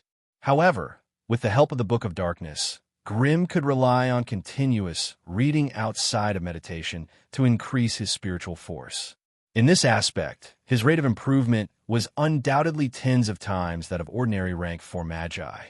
The improvement of his soul was something that could only be chanced upon. According to the AI chip's calculations, Grimm could only gather enough laws of fire and use the method provided by the Flame Monarch to refine them into his own law of fire. The moment the law of fire was ignited would be the moment he advanced to rank 5, and it would also be the moment his soul would evolve once more. Apart from that, there was no other way. As for the third bloodline talent, there was no shortcut to its improvement. It could only be improved by continuously devouring the flesh and blood of high-level creatures that were rich in the aura of laws. Those wild astral beasts spent their entire lives roaming the boundless star sea, looking for every plane and world they could lay their hands on. Their only purpose in breaking into the plane world was to devour flesh and blood, plunder souls, and then absorb the plane source that was lost from the plane world. However, in essence, the astral beasts were still devouring the fragmented dimensional laws. The law fragments, which were viewed as deadly poison by ordinary creatures, were top-notch delicacies that star beasts yearned for even in their dreams. Not only could they eat, but they could also digest and absorb. They could extract the corresponding nomological power from the broken nomological fragments and transform it into a strange ability that suited them. The reason why astral beasts were so powerful was that they were classified as typical law life forms from the moment they reached adulthood. In terms of life level and soul level, they were far superior to most dimensional life forms. Therefore, if Grimm wanted to improve his astral beast bloodline and make the chaotic body derived from the astral beast bloodline stronger, he had to find some high-value and nutritious flesh to nourish himself. The heart of the ice dragon was undoubtedly in line with this. The blood sacrifice ceremony he prepared for the feathered serpent egg last time was not used, so it was extremely appropriate to use it on the heart of the ice dragon. However, just as Grimm was carefully preparing the special items needed for the blood sacrifice ceremony in the secret room of his residence, an urgent message from the outside world forced him to stop what he was doing and retreat from the secret room. The message was from Amelia. With Gargamel and Amelia's understanding of Grimm, they naturally knew that he hated outside interference the most when he was in seclusion. Amelia chose this time to send an urgent message through a special channel, which undoubtedly meant that something important had happened in the outside world that Grimm had to personally deal with. Thus, as soon as Grimm read the message, a trace of sharpness flashed across his calm face. Conflict broke out at the border. The conflict escalated. The Ranner family began to increase their troops. The border city of Amon has fallen into enemy hands. The Crimson Grand Duke, Antoine, has fallen. The Ranner family, Grimm could not help but ponder. That was a powerful Magus family with a grade 4, which Clara. Ever since he advanced to grade 4, his relationship with Clara could be considered passable. Although they did not have a close relationship, seeing that they were both grade 4 forces, both sides still maintained a trace of restraint and tolerance. In the past 100 years, the Crimson family's expansion had deliberately avoided the Ranner family's territory, and they did not even touch its subsidiary forces. Under such circumstances, the other party suddenly launched an attack. Even if Grimm did not have any evidence or information, he could smell the scent of a conspiracy. It seemed that the stimulation from the Horton Sorcerer Academy was quite strong, even forcing them to step out from behind the scenes and have the courage to fight against the Crimson family. Moreover, these fellows had a Crimson Grand Duke in their hands. This was obviously to provoke the Crimson family's anger. Ever since the appearance of the Crimson Kingdom, this huge human kingdom, there had been 3 kings. However, there were still only 5 Crimson Grand Dukes that had been publicly conferred, and they represented the 5 subsidiary forces of the Crimson family. Hence, these Crimson Grand Dukes were only ordinary human nobles and did not amount to much in the Crimson family. However, to outsiders, they represented the Crimson family's face and dignity. Since the other party had detained a Crimson Grand Duke, it was obvious that they had this in mind. Even if the Crimson family could not stay out of this matter and pretend to be deaf and mute, they still left some leeway and did not completely fall out with them. Otherwise, they would be able to capture a Crimson Rank 2 Magus much more effectively than the Crimson Grand Duke. What was Clara trying to do? Did she want to be used by the few old fellows in the association and become a sharp blade to deal with the Crimson family and myself? Didn't they feel that it was a little too late to make a move now? Grimm made endless guesses as he strode towards the teleportation room. Since these enemies did not intend to let him live in seclusion, it was time for the Crimson family to retaliate. He would use the fiercest and wildest flames to warn these ambitious and scheming people that he, Grimm, was not someone these clowns could provoke. The small city of Amon, in an obscure border town in the southwest of the Alovis region. The fire had not completely extinguished, and billowing smoke filled the air above the small city, dyeing the sky gray. The originally simple and quiet small city was now dead silent. All the doors and windows on both sides of the streets were tightly shut. Countless gazes filled with doubt and fear shot out from the gaps of the doors and windows, secretly sizing up the strange army that passed through the streets of the small city. This was the Magus army that belonged to the Ranner family. Many strong and sturdy acolytes rode on tall magic colts, their bodies covered in thick armor with strange runes. They patrolled the streets while coldly scanning the residences on both sides of the street. They would occasionally rush into the residences and chase the residents and merchants into the streets, making them kneel like slaves on both sides of the street. Anyone who dared to oppose or resist would be executed on the spot. Corpses nailed to the walls and beams were the only outcome for those who resisted. They were searching for the Crimson nobles and Crimson sorcerers who had escaped into the small city. All the suspects were sent to the dungeon in the city lord's mansion to be locked up. In the sky, magi who were riding on giant double-headed eagles were circling in the sky, closely monitoring and guarding the small city. Half a mile outside the city, a large number of sorcerers from the Ranner family were entering and exiting an exquisite noble's manor. It was obvious that they had treated this place as their core stronghold. The main body of the manor was a 3-story wooden building. At this moment, it was tightly guarded by many wizard beasts and sorcerer guards. Second floor, in a room that was tightly guarded, Antonel angrily put down the wooden window and retracted his peeping gaze. He anxiously paced back and forth in the room. Wizard Sterling, who was reclining on the sofa and quietly reading a spell book, could not help but chuckle. "Grand Duke, don't be so anxious. Since things have gotten to this point, it is no longer something we can stop and control." Antonel, who was pacing, suddenly stopped and listened to the movements in the corridor outside. He then muttered in dissatisfaction, "You're quite open-minded, but I can't. This time, we've fallen into the hands of the Ranner family. I don't know how the family will react. Once war breaks out, the Crimson family and the Ranner family were famous grade 4 factions in the Central Continent, and the Crimson family was the only super family in the continent. Under such circumstances, if war broke out between the two sides, the terrible consequences would be unimaginable. Even with his qualifications and status as the Grand Duke of the Crimson family, he could not bear such a heavy burden. As a wizard consultant hired by Antonel, Sterling was obviously more knowledgeable than his employer. He calmly replied, "What, Grand Duke? Do you still think that this war was caused by our mistake?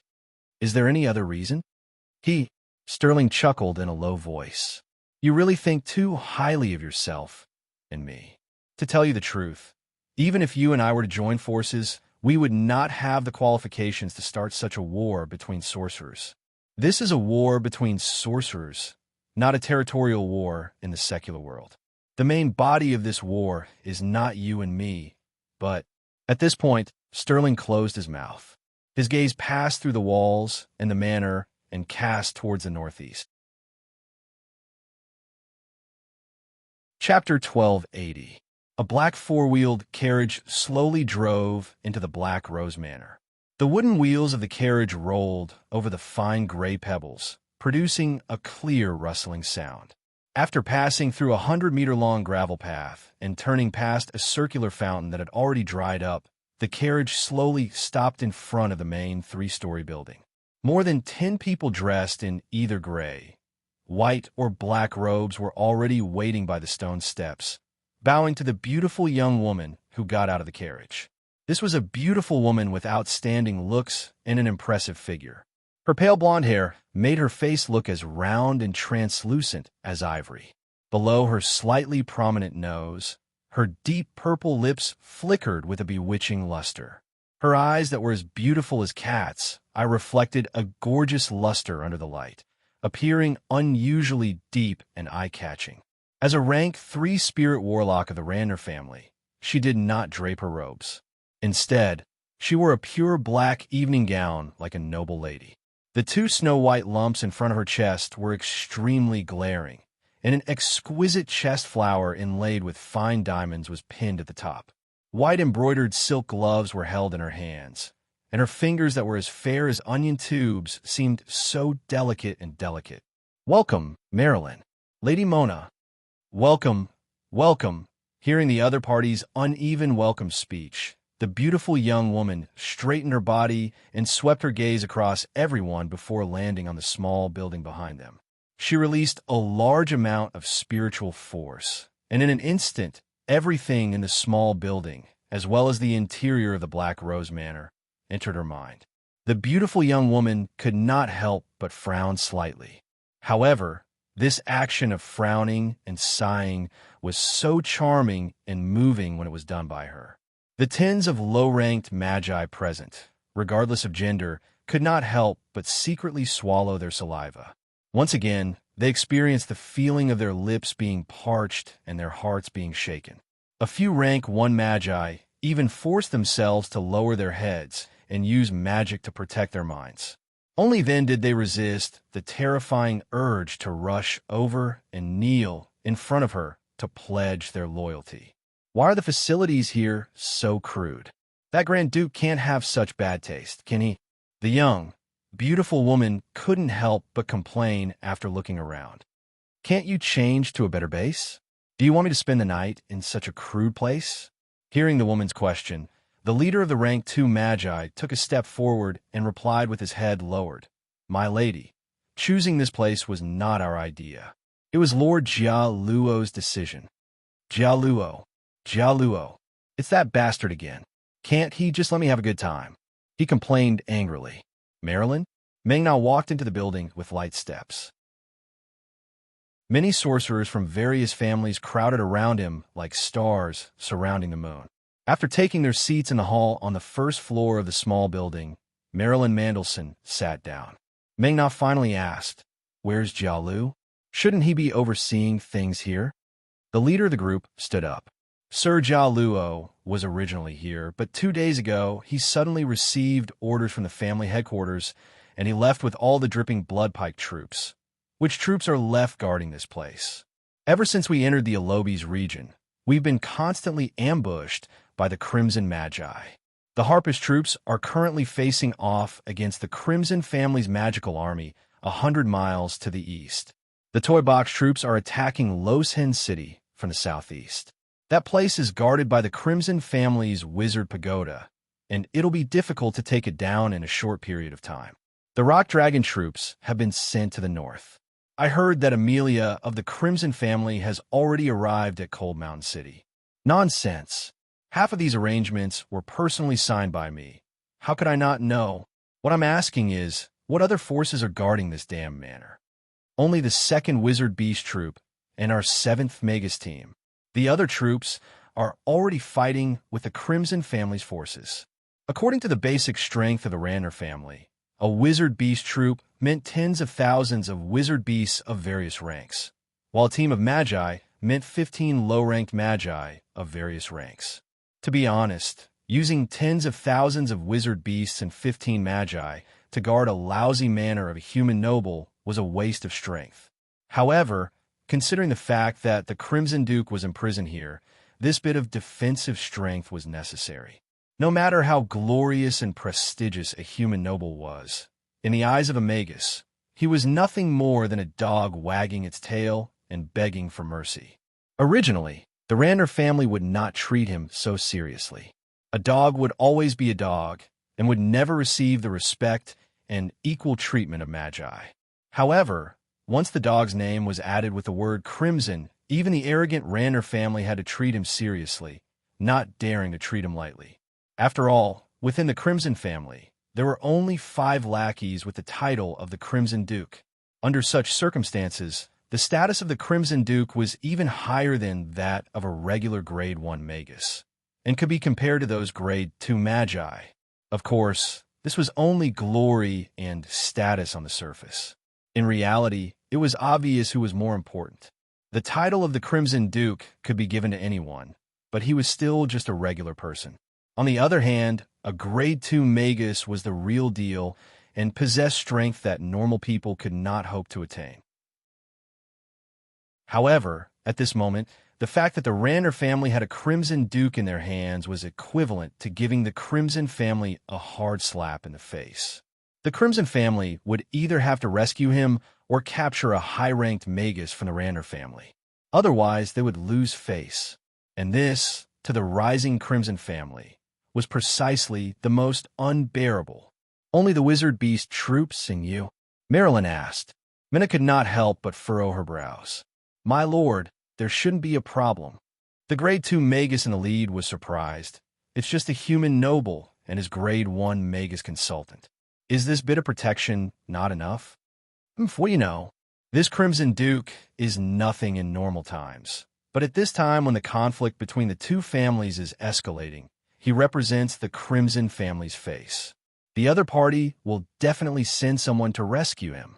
Speaking of which, Marilyn," Meng Na was still angry, and she said hatefully, "The family's troops have already been spread out in all directions and are currently fighting with their guards. Of course, they couldn't send a Magus army to attack this place, so they could only send a few elites. I was wondering why those bastards at the headquarters were so kind as to let me stand guard at the back. It turns out that this is the most dangerous place." "Humph. Do you hear, Marilyn?" Meng Na's explanation caused the 15 Magi of the Ranner family to feel a little uneasy. However, a few of the Tier 2 sorcerers exuding powerful auras were licking their lips, seemingly excited at the smell of blood. "My lord, what do you think?" the leading Tier 2 wizard asked in a low voice. "Pass down my orders immediately. Mobilize my enchanted garden troops here."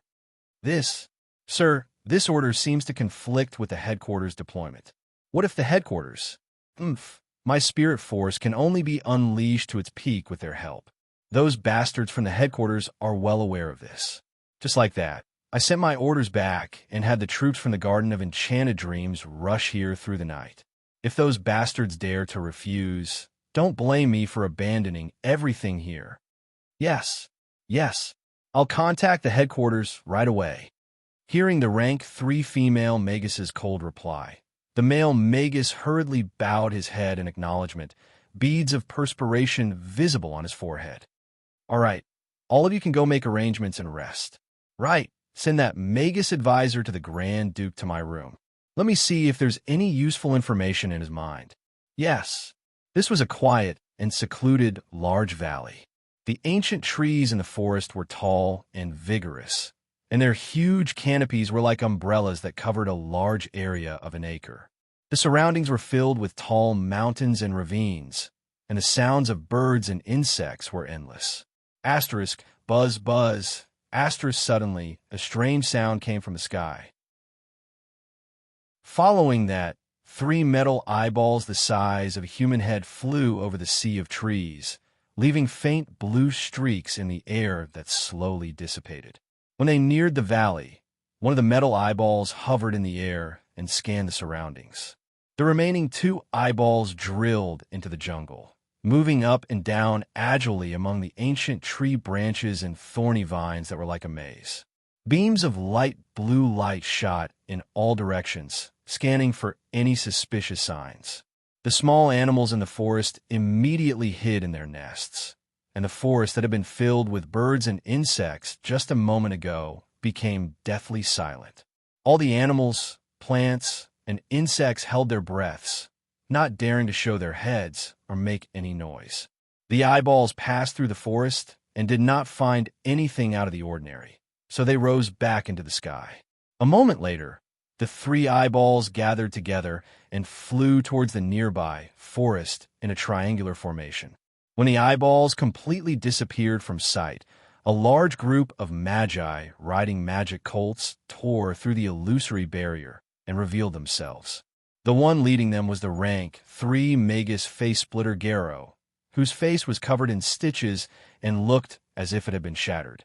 He was riding on a strange magic colt that was especially tall and ferocious. He tilted his head and looked in the direction the eyeballs had disappeared in, a solemn expression on his face. This demonic colt's appearance was especially ferocious. Its entire body was dark black, and its surface was covered in a layer of strange indigo scales. Its ferocious mouth was filled with sharp, guillotine teeth, and there were even 2 long fangs protruding from the front of its mouth. Chapter 1281. Just as broken-faced Jia Lu was silently staring in the direction where the eyeball had disappeared, an exceptionally muscular man in black armor rode a demonic colt to his side.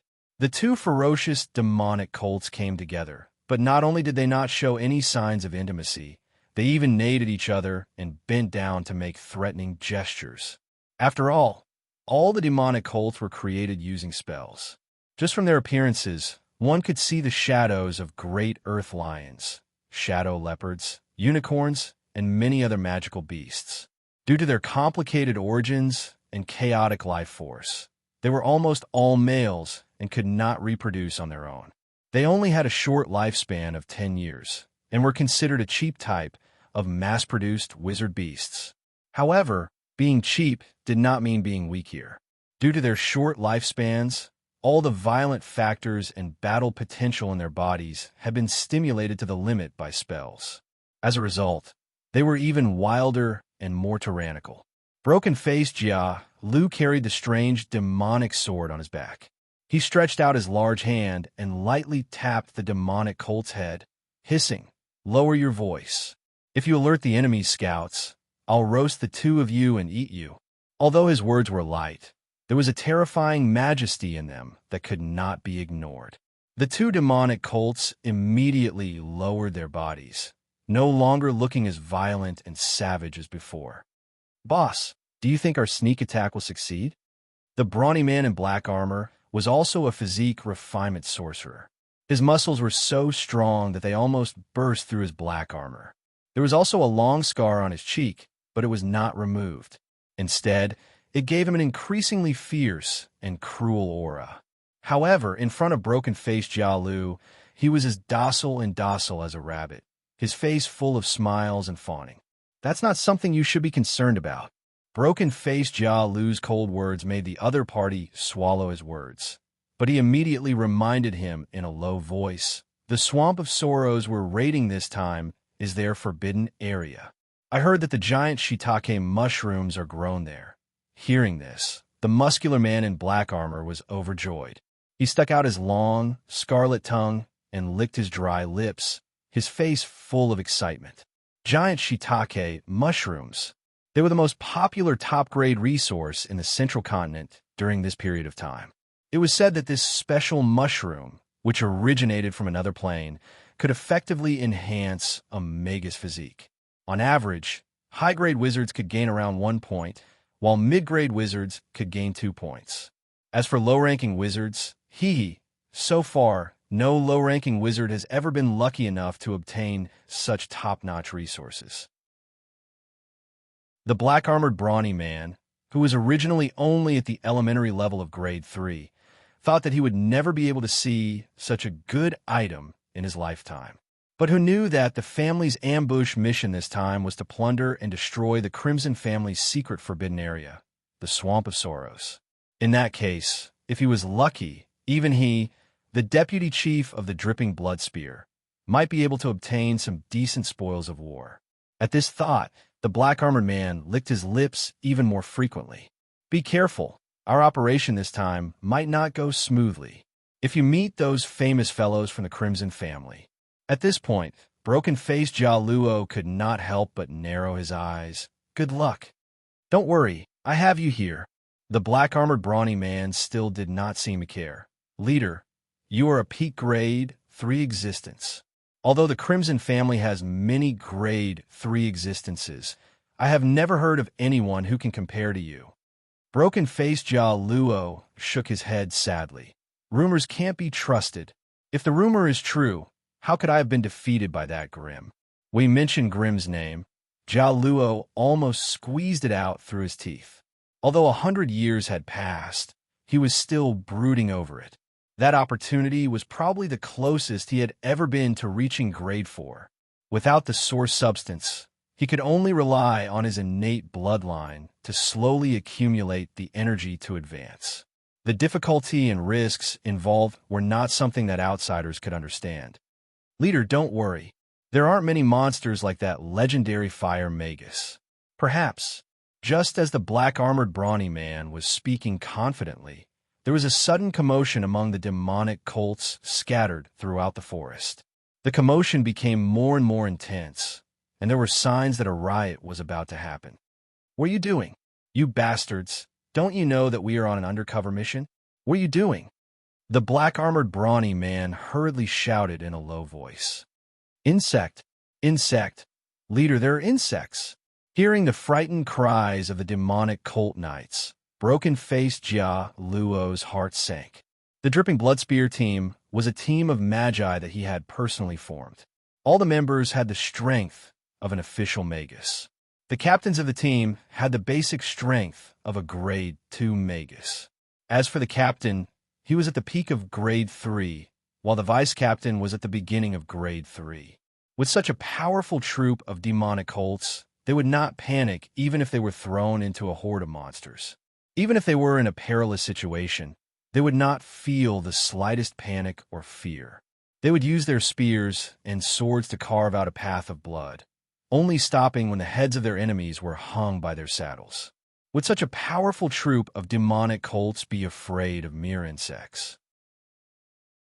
Either the person who said this had lost his mind, or that was not an ordinary insect. Broken-faced Jia Luo was indeed worthy of being the leader of the Dripping Blood Spear team. An image of a terrifying magus appeared in his mind. Hopefully, it was not this bastard as he silently prayed. Broken-faced Jia Luo patted his demonic colt and took the lead, charging towards the area where the commotion was the most intense. The demonic colt relied on the sharp claws on its thick limbs to not only fly on flat ground, but could also climb steep cliffs and withered ancient trees. After a few leaps, they arrived at the scene. Broken-faced Jia Luo and the black-armored brawny man's hearts sank. Near the roots of a tall ancient tree, the black soil bulged into piles of half-meter-tall mounds. Then, the soil cracked and countless terrifying black beetles swarmed out. These black beetles were the size of mastiffs, and their shells shone with a terrifying light under the dim forest light. They had hard shells, and on both sides of their bodies were 4 pairs of sharp limbs that shone with a metallic luster. In front of their ferocious heads was a pair of huge insect pincers. Although these black beetles looked inconspicuous, they were extremely difficult to deal with. The toughness of their carapace was enough to withstand ordinary enchanted weapons, and the sharpness of their limbs and pincers were enough to pierce through a 3-finger-thick leather soft armor. Even a magic armor of the demonic cult knights was emitting a dazzling glow as the black beetles gnawed at it. The surface of the metal was also marked with clear and terrifying scratches. As the swarm of insects appeared too suddenly, they drilled out from the ground where the demonic cult knights were resting. In an instant, 3 members were trapped in a sea of insects. The demonic cult knights at the side could no longer care about the order to remain still. Rune spears pierced out continuously, and each strike was accompanied by a dazzling roar of magic. Those who could become members of the Dripping Blood Spear were all qualified magi. They were protected by magic armor, and the rune spears in their hands could choose different types of elemental attacks according to the characteristics of the enemy's elemental attacks. Facing the black swarm of insects that surged like a tidal wave, they naturally chose fire elemental attacks, which had the largest attack range and the strongest attack power. Unfortunately, these flame spears that could easily destroy all life within a 10-meter radius fell into the swarm of insects, but they could only rely on the sharpness of the spears and the power of the flames to kill a few insects in the center of the attack. As for the other black beetles in the attack range, they were only injured but not killed. They continued to attack the 3 unlucky fellows who were trapped in the sea of insects.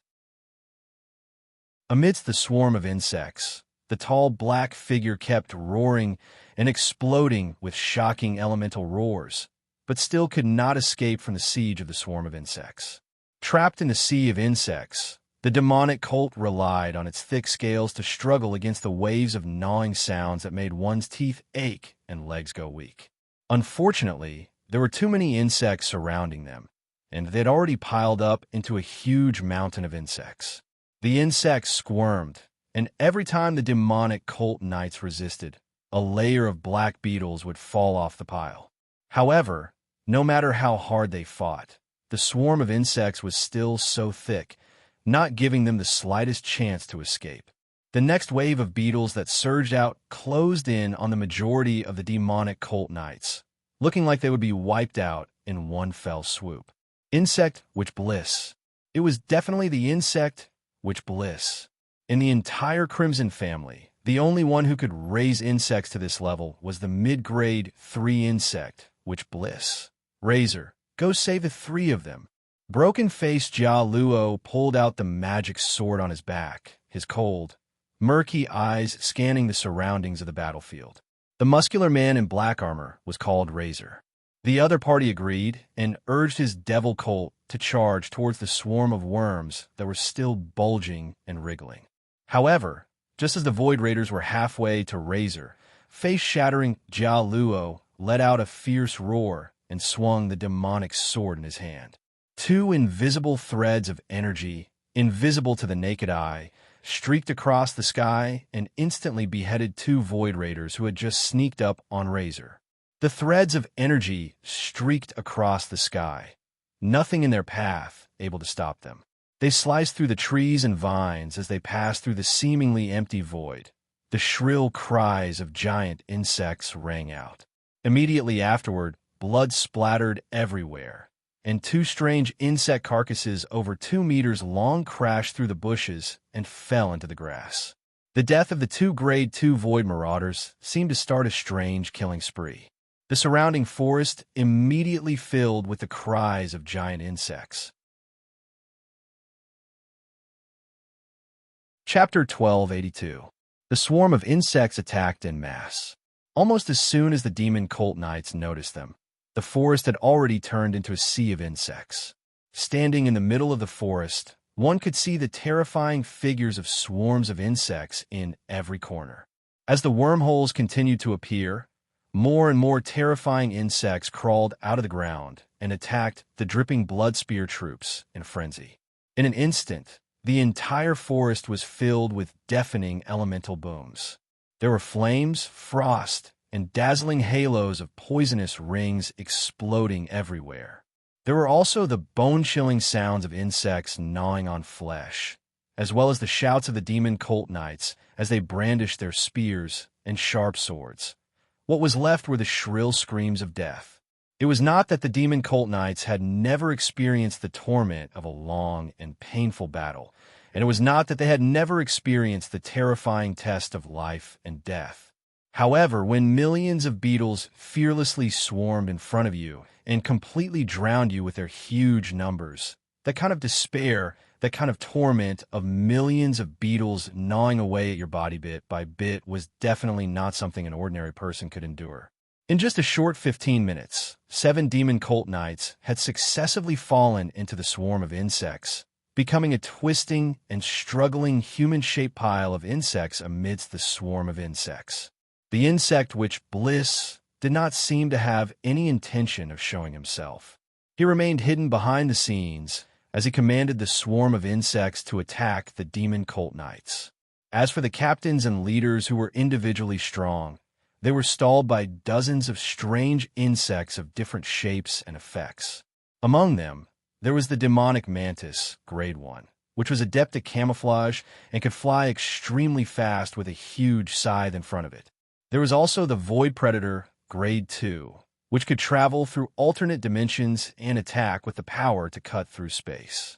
There was also the slaughterer, Grade 3, which had razor-sharp limbs and a super dense and tough insect shell. The ones entangled with face-shattering Jialu were these terrifying Grade 3 slaughterers. They looked almost the same as the black beetles that wreaked havoc in the forest. However, their bodies were smoother, their insect shells tougher, and their claws sharper. What was more terrifying was that they relied on the 2 large and 2 small pairs of insect wings on their backs to fly at an unimaginable speed. Their sharp claws and fangs, coupled with their lightning-fast flying speed, also increased the power of their attacks. Face-smashing Jialuo might be able to kill Void Raiders as easily as chopping melons and vegetables. But when faced with this kind of insect-type monster with its guillotine pincer that could slice enchanted steel as thick as a human waist in two, even he had to be careful. He did not dare to underestimate it. After all, there were as many as 5 slaughterers around him. The slaughterer's individual strength was only at the Tier 3 basic rank. Logically, it should not pose a threat to Jialu, who was already at the Tier 3 apex rank. Unfortunately, the way the insects fought was completely different from the Magi, so the threat they posed was much higher. At the very least, wizards wouldn't carry the ridiculous concept of sacrificing their own lives to deal a fatal blow to their opponent, nor would they wholeheartedly trust their battle companions. As a result, even though Jialu, who was at the Tier 3 apex rank, had the strength to suppress any of the Tier 3 slaughterers, he was unable to kill them. This was because he did not dare to pay the price to exterminate these insects. The main reason was that the terrifying insect which Bliss was hiding nearby, waiting for him to fight the insects until both sides suffered. From the start of the battle, face-smashing Jialuo could sense a strange spiritual force hovering above the swarm of insects. It was faintly discernible and mysterious. Upon closer inspection, he discovered that this spiritual force did not seem to be a complete and independent consciousness, but an amalgamation of many tiny insects' consciousnesses. It was this strange characteristic that prevented face-smashing Jia Luo from finding the true hiding place of the insect witch Bliss. To put it bluntly, the insect witch Bliss might have used some secret technique to attach his consciousness to every individual in the swarm. This way, without his so-called main body, outsiders who wanted to kill him would have to obediently wipe out the entire swarm. The battle between the two sides was tense and intense. As if realizing that even the void plunderers and slaughterers were unable to do anything to face-smashing Jialu, the insect witch Bliss immediately changed his method of attack. Close to 100 rank 1 demonic mantises gathered from various parts of the forest, surging towards face-smashing Jialu, who was perched on top of a ferocious magic cult.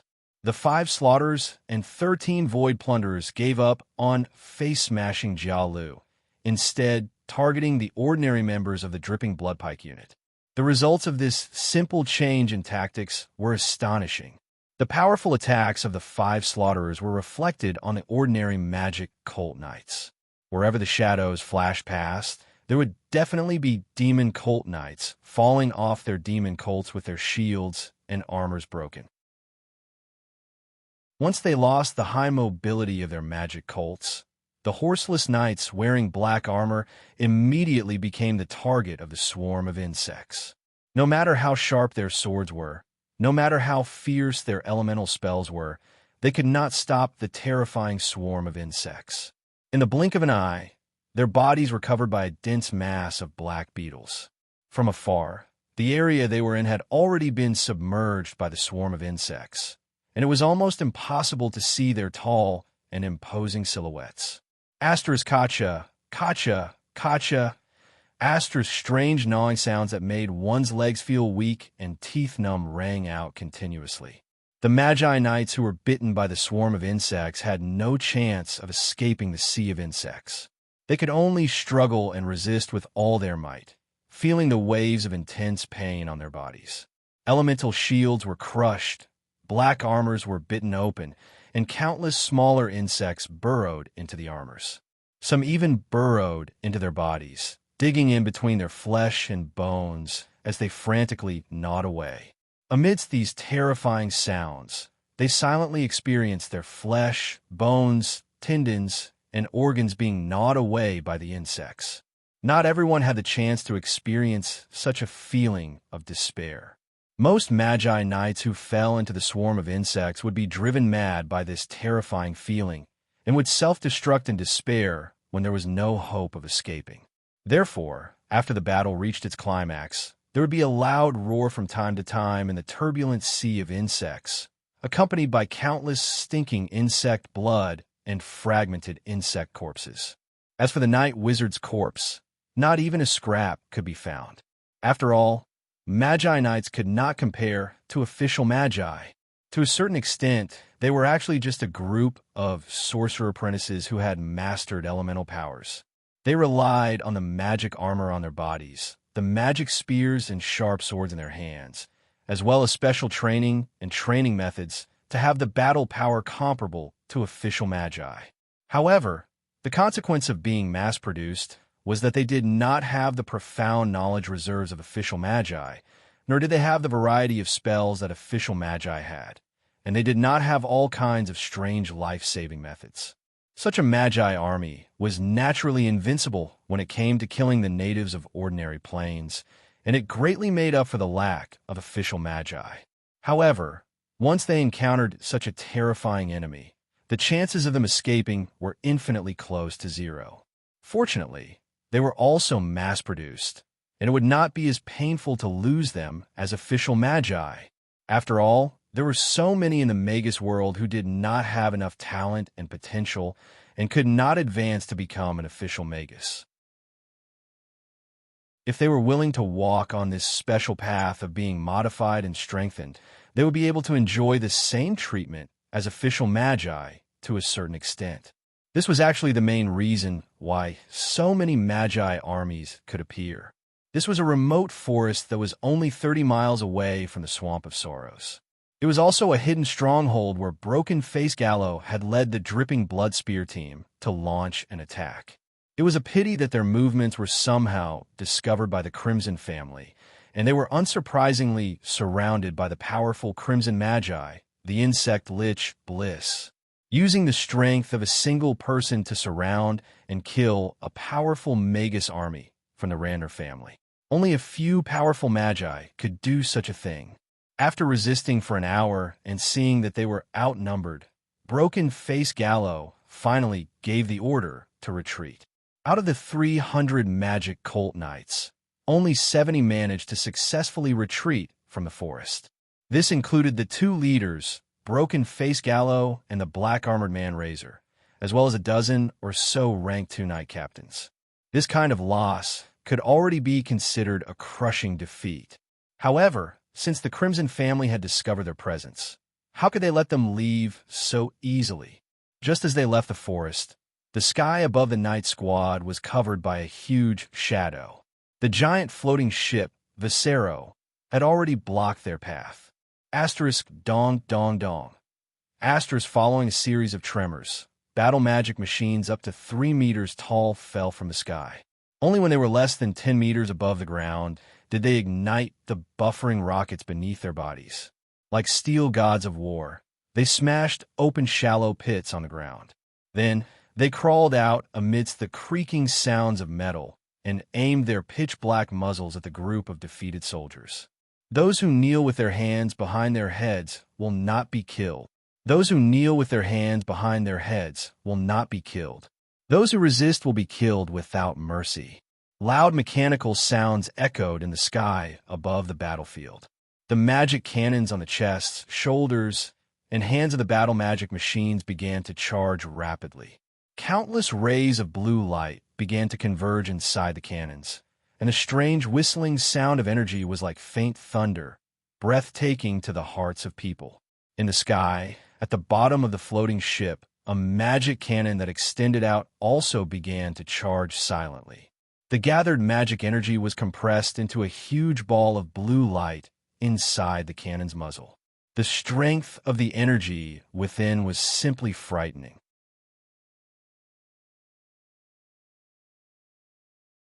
Chapter 1283. Broken Face Jia Luo's expression changed, and he decided to turn around and return to the forest. Unfortunately, behind him, the black swarm of insects surged out like a tide and quickly gathered together. They bulged and condensed into the figure of a strange magus that was tens of meters tall. 5 slaughterers, more than 10 void raiders, and nearly 100 demonic mantises dove into this strange black figure like tired birds returning to the forest. They successfully merged into the swarm of insects. Insect Witch Bisley. This insect witch Bliss, who had a terrifying reputation even in the central continent, finally appeared in front of broken-faced Jia Luo with the power of the swarm of insects. Tens of thousands of beetles, scorpions, and other insects squeezed together, forming the hideous and terrifying form of Insect Witch Bliss. As the tall figure strode forward, beetles kept falling to the ground. However, they quickly caught up with the group and merged back into the body of the Insect Witch. With the shocking number of insects, Insect Witch Bliss appeared and blocked Jia Luo's path of retreat. They were ambushed, and they were being attacked from the front and back. There was no need for further discussion. The black-armored Raymond roared and swung his greatsword forward. "Charge with me." After saying that, he led all the demon cult knights towards the Devil Machine Legion, who were waiting in formation. The stitches on broken face Jia Luo's face began to twist like a centipede. He could clearly see that there was already a terrifying death trap in front of him. Even if he personally led a team to break through the Devil Mechanical Legion's firepower, he would not be able to escape unscathed, let alone Raymond, who was far weaker than him. Raymond did this to help him block the Devil Mechanical Legion from the front, giving him a chance to escape from the Insect Witch at the back. After all, staying here meant that he would be attacked from both the front and the back, and it was obvious that the Devil Mechanical Legion was more powerful. At this point, if he wanted to escape, he would have to make some sacrifices. Broken-faced Jia Luo turned around and urged his devil cult to charge towards the Insect Witch Bliss, who was baring his fangs and brandishing his claws. In the next moment, the entire battlefield was filled with dazzling energy light.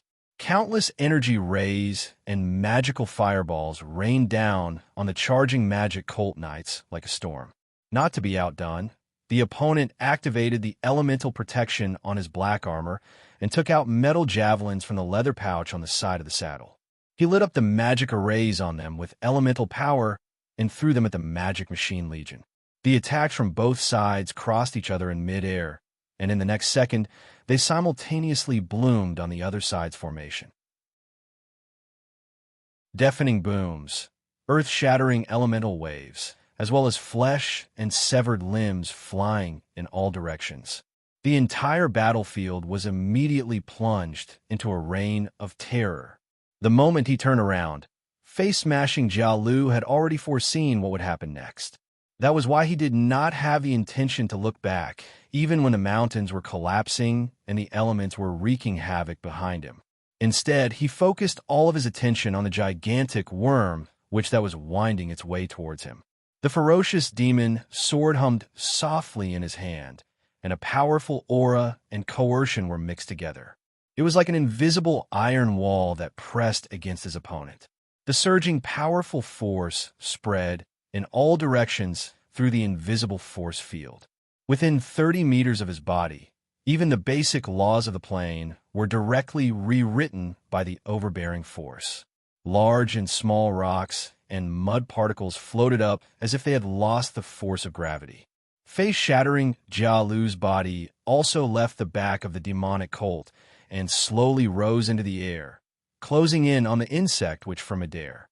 As for the demon cult, it was the exact opposite. Its entire body seemed to have been crushed by a huge mountain. Its spine suddenly collapsed, and flesh and blood splattered everywhere. It did not even have the time to scream before it was gently stepped on by broken-faced Jia Luo and turned into a meat paste. His powerful physical strength was condensed to the limit.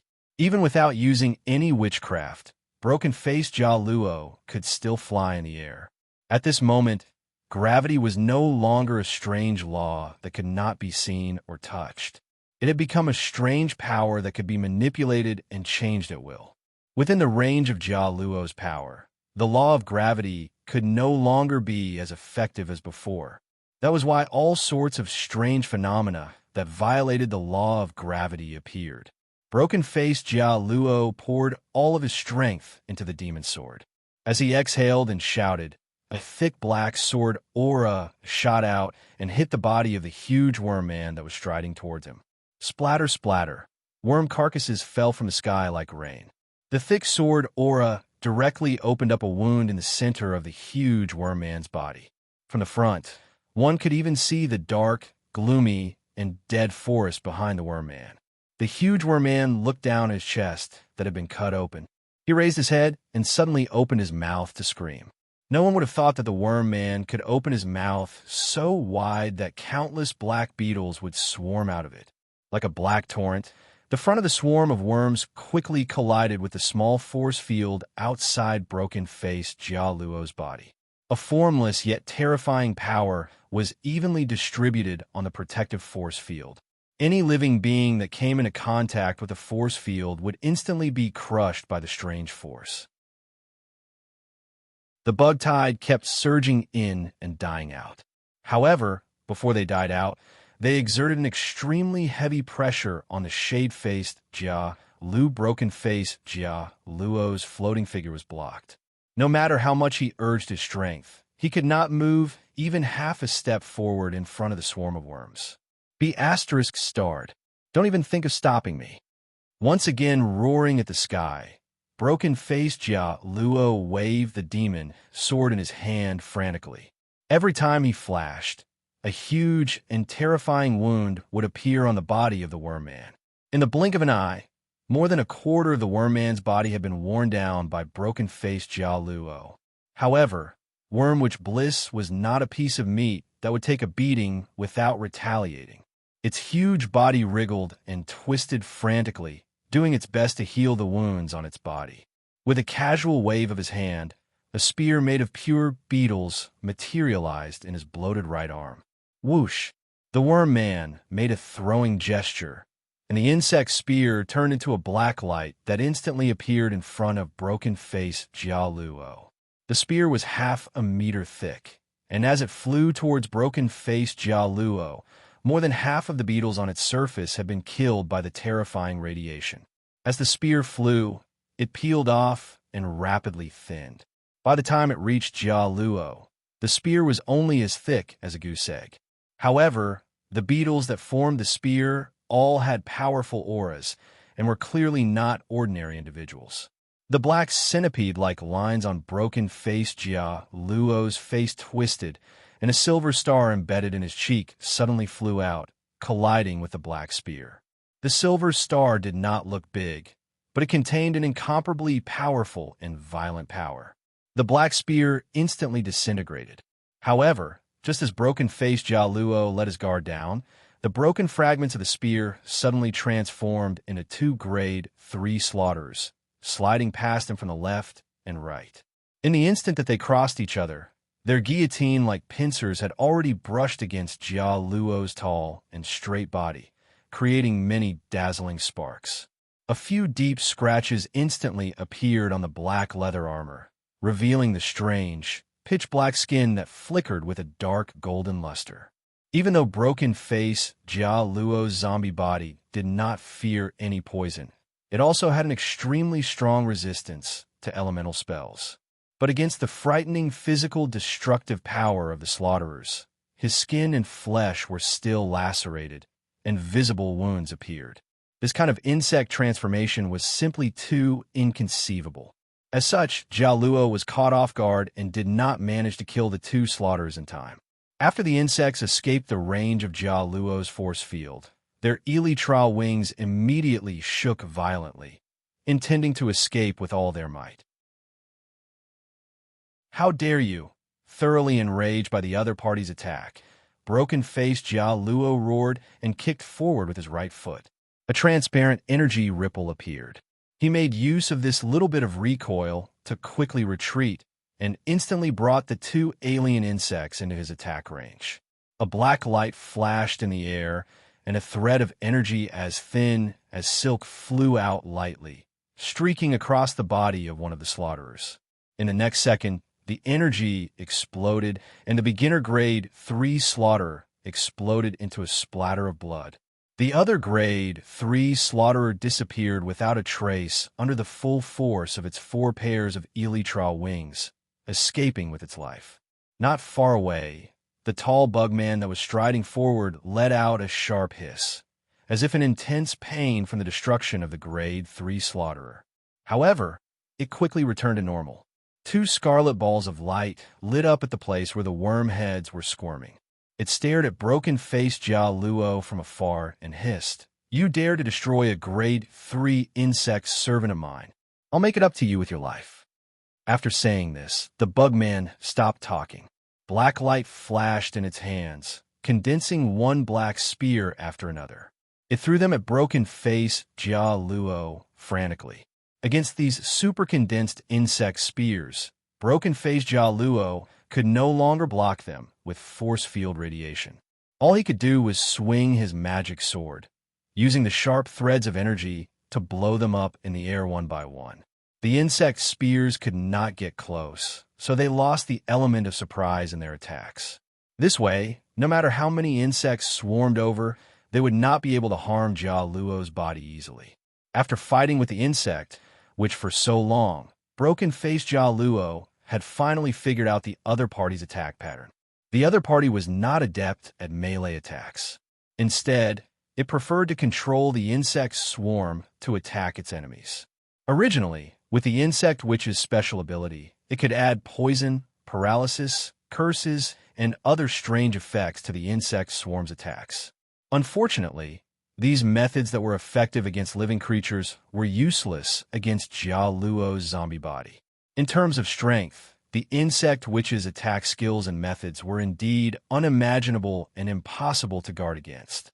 If its opponent was not a peak grade 3 broken-faced Jia, but an ordinary grade 3 magus, the battle would have been over long ago.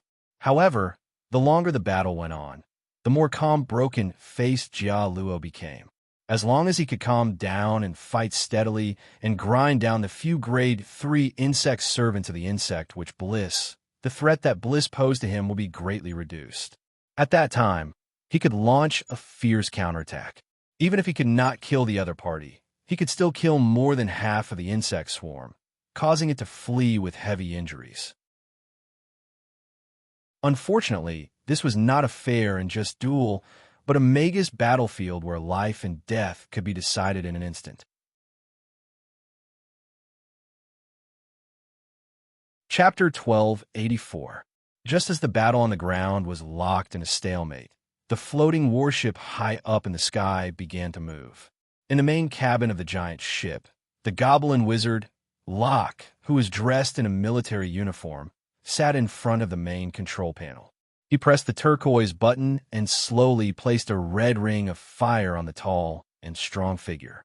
After all these years of training, it had become an advanced level 2 magic machinist and was honored to be promoted to the captain of the floating ship Viscero. Sando, the blood elf archer, was now a mid-grade grade 2 magic machinist and had become Captain Locke's personal assistant. The battle below was still in full swing. As a high-grade captain, Locke no longer had to personally participate in these low-level battles on the ground. Right now, all he had to do was sit comfortably in the clean and tidy combat hall, instructing the hundreds of goblin technicians to skillfully control the steel beast. He also had the spare time to turn the muzzle of the magic cannon, placing the damned enemy leader within the red circle of fire. Once everything was ready, Locke pressed a communication crystal in his right ear and urgently called out, "Area calling. Area calling. This is the captain of the Viscero, Locke. Lord Bliss, please respond if you hear me." A moment later, the unique hoarse voice of the insect lich, Bliss, came from the crystal. "What? Can't you see I'm busy? Spit it out if you have something to say." "Lord Bliss, the Viscero's magic cannon is ready to fire at any time. It's estimated to be 4,200 degrees of damage, with a range of 115 meters. Please move away from the target as soon as possible, or you will be affected. Just do it. If I retreat, do you think that stupid cannon of yours can hit a peak rank 3 bloodline sorcerer?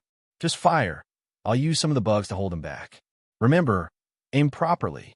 You might only have one chance to hit him." "Understood. The attack will begin in 10 seconds. Please be prepared, my lord." 10, 9, 8, 7. A crisp and clear countdown sounded in the combat hall.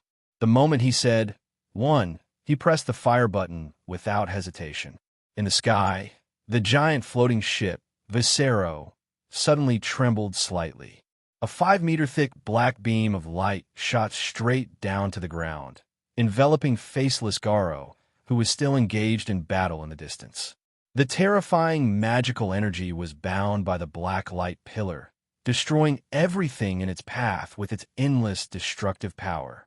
The moment the black light enveloped him, the distorted force field behind broken face Jia Luo only struggled for half a second before collapsing. The black light hit his body unabashedly. The exquisite and perfect witchcraft leather armor, the dark and heavy hard skin, and the sparse and withered hair on his body instantly rose into black smoke. Then, the smoke started to rapidly disperse and disperse. As the black light passed through Jia Luo's body, hundreds and thousands of black beetles were instantly annihilated. As for the black light that was projected onto the ground, it instantly vaporized tons of soil, gravel, and roots without any obstruction, drilling a bottomless pit where it stood. What's this? What terrifying magical energy? Suddenly turning back, broken-faced Jia Luo's hideous face revealed a twisted and terrified expression. He immediately stepped into the void without hesitation, preparing to break free from the black light pillar. However, just as he was about to exert his strength, a shocking number of black beetles withstood the light pillar's illumination and swarmed to his side. They turned into black chains and firmly bound him where he was. "Bastard, you don't want to live." Broken face Jia Luo flew into a rage. He waved the demonic sword in his hand and instantly slashed the chains into pieces.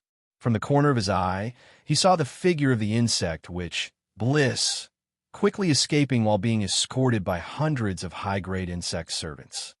No, broken-faced Jia Luo instantly understood. That damned insect, which, Bliss, had obviously made up his mind to leave him here. He was actually willing to abandon such a powerful insect army and escape with only the high-grade insect servants. As the other party hissed and shrieked, the insect army that had been abandoned on the battlefield still rushed toward broken-faced Jia Luo without any regard for their own safety. Even if thousands of beetles were directly annihilated by the black light, they weren't afraid and didn't flinch. And their actions had undoubtedly harmed Jia Luo. Under the impact of the violent and ferocious black magic energy, all matter swiftly fell apart.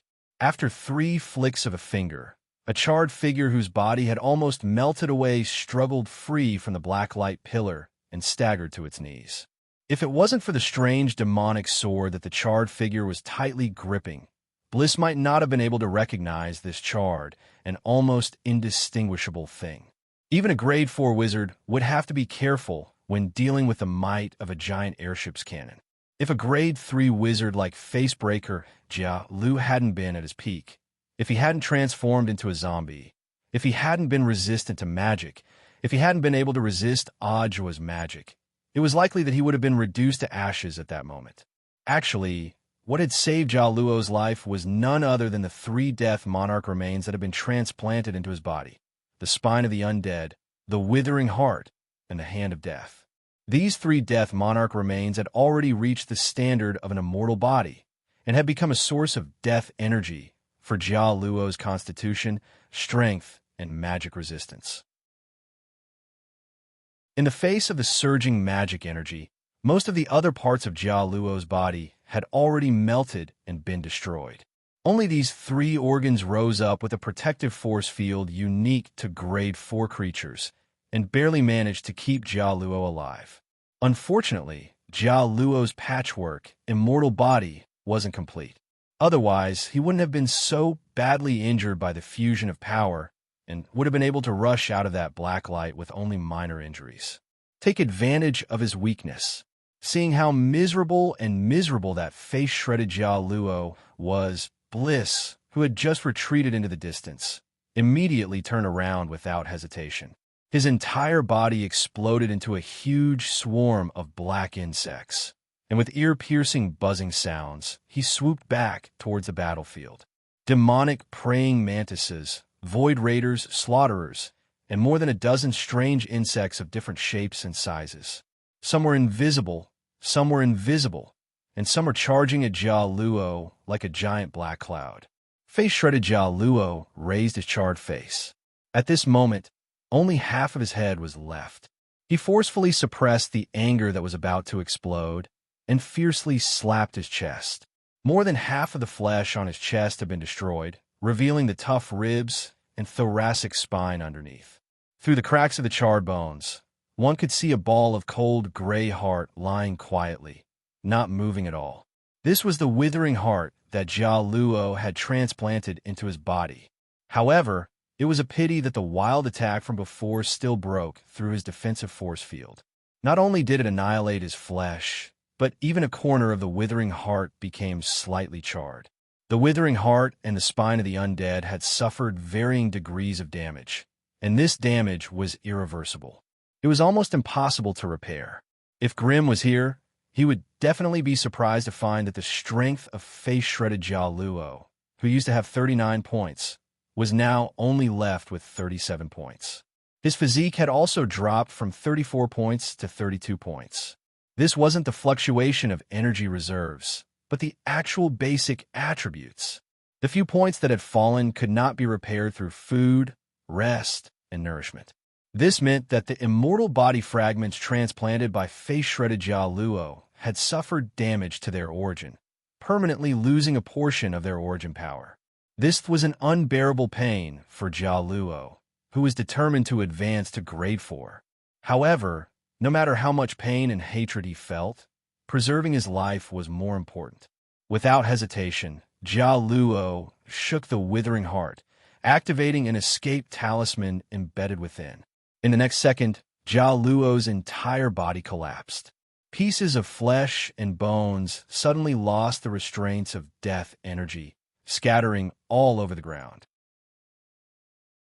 After 3 flicks of a finger, all the pieces of flesh, blood, and bones melted into a black liquid that slowly seeped into the soil below, disappearing without a trace.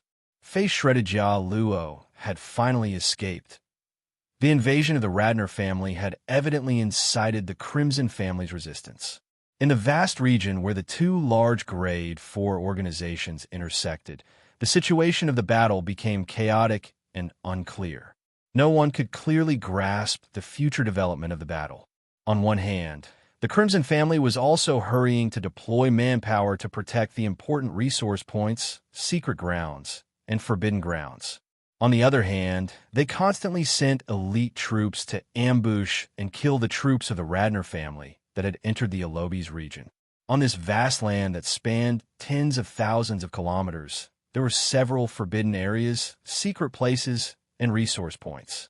Both sides either besieged the points to attack the reinforcements, set up ambushes to lure the enemy, or intercepted and killed each other. All kinds of conspiracies and intrigues appeared, turning this once peaceful land into a bloody battlefield for the sorcerers to kill each other. In a battle of this level, Grade 1 Magi were merely soldiers and cannon fodder that obeyed orders. Only Grade 2 Magi could be considered as the main force on the battlefield. However, in order to rule a local battlefield, only Grade 3 Magi could do so. According to the flow of war in the central continent, Grade 3 Magi could be considered as the ultimate force that could decide the direction of a Magus war. As for Grade 4 Magi, that was a war of destruction on the level of nuclear weapons. If it was really Grade 4 Magi's turn, there would be no victory or defeat in a Magus war, only life and death.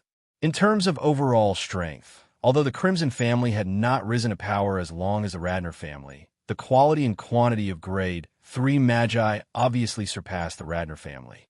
Hence, the Radner family made use of the sudden outbreak of the war to catch the Crimson family unprepared. They launched a large-scale attack on the Alobis region, occupying close to 1,000 square kilometers of Crimson territory. However, with the Crimson family's calm response and powerful counterattack, the Radner family's rapid advancement was stopped. The battlefront between both sides spanned tens of thousands of kilometers, and hundreds of fires were ignited at the same time.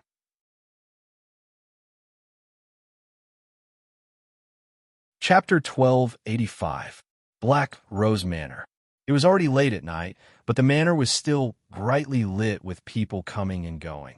However, those who were able to enter and exit the manor were all strange fellows wearing strange robes and armor. Looking at the conspicuous metal badges on their chests, they were official magi of the Radner family. Numerous powerful wizard beasts were lurking around the manor, either in the open or in the dark.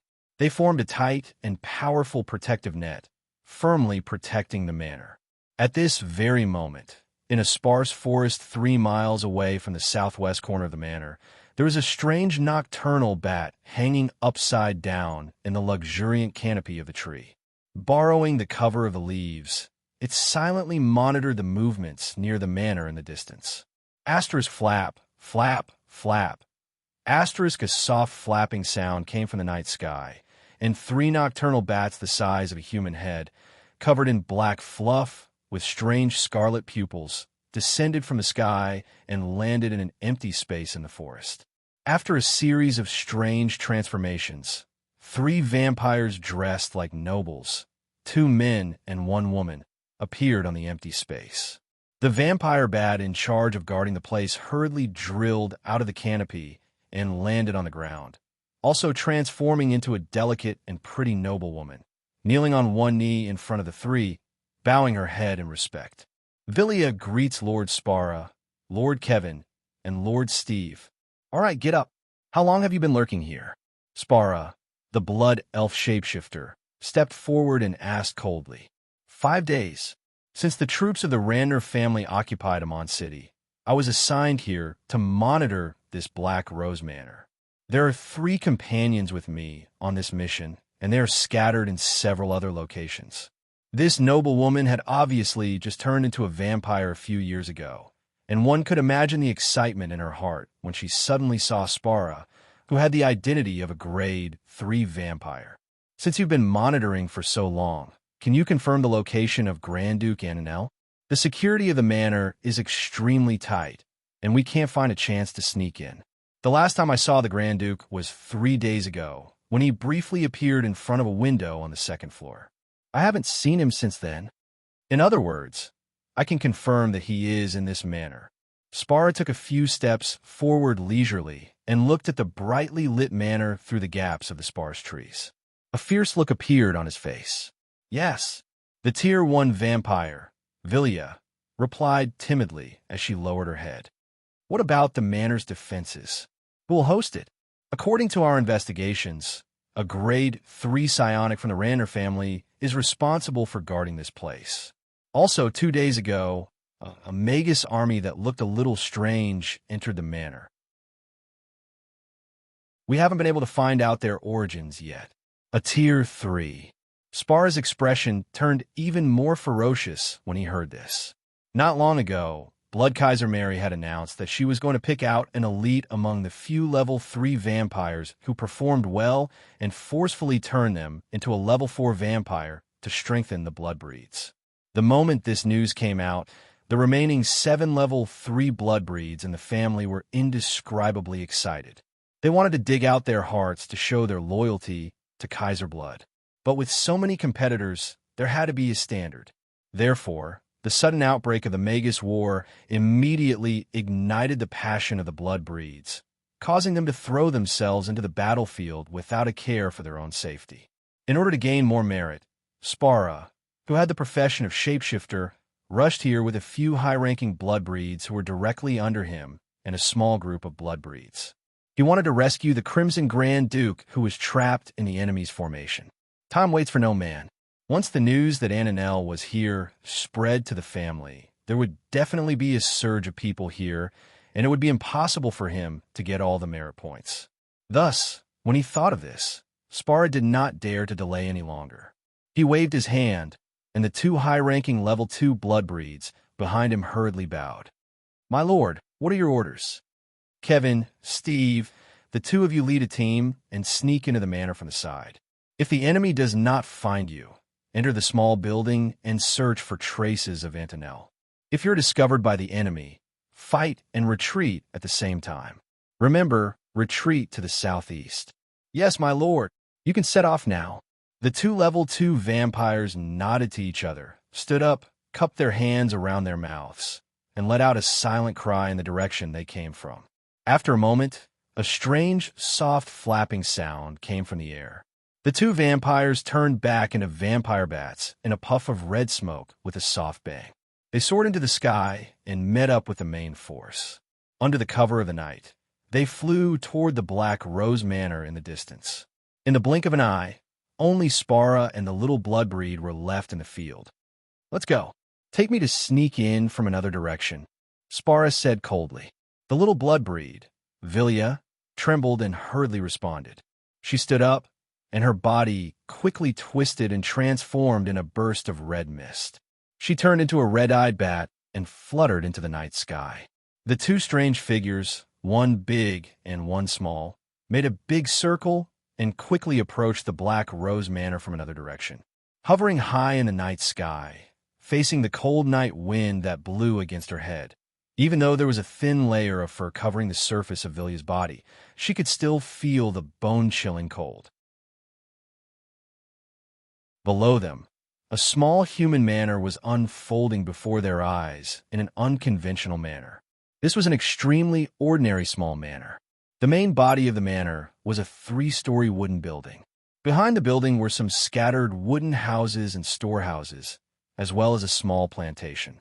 In front of the building was a simple garden square. The circular fountain in the middle had already dried up, revealing the mud at the bottom.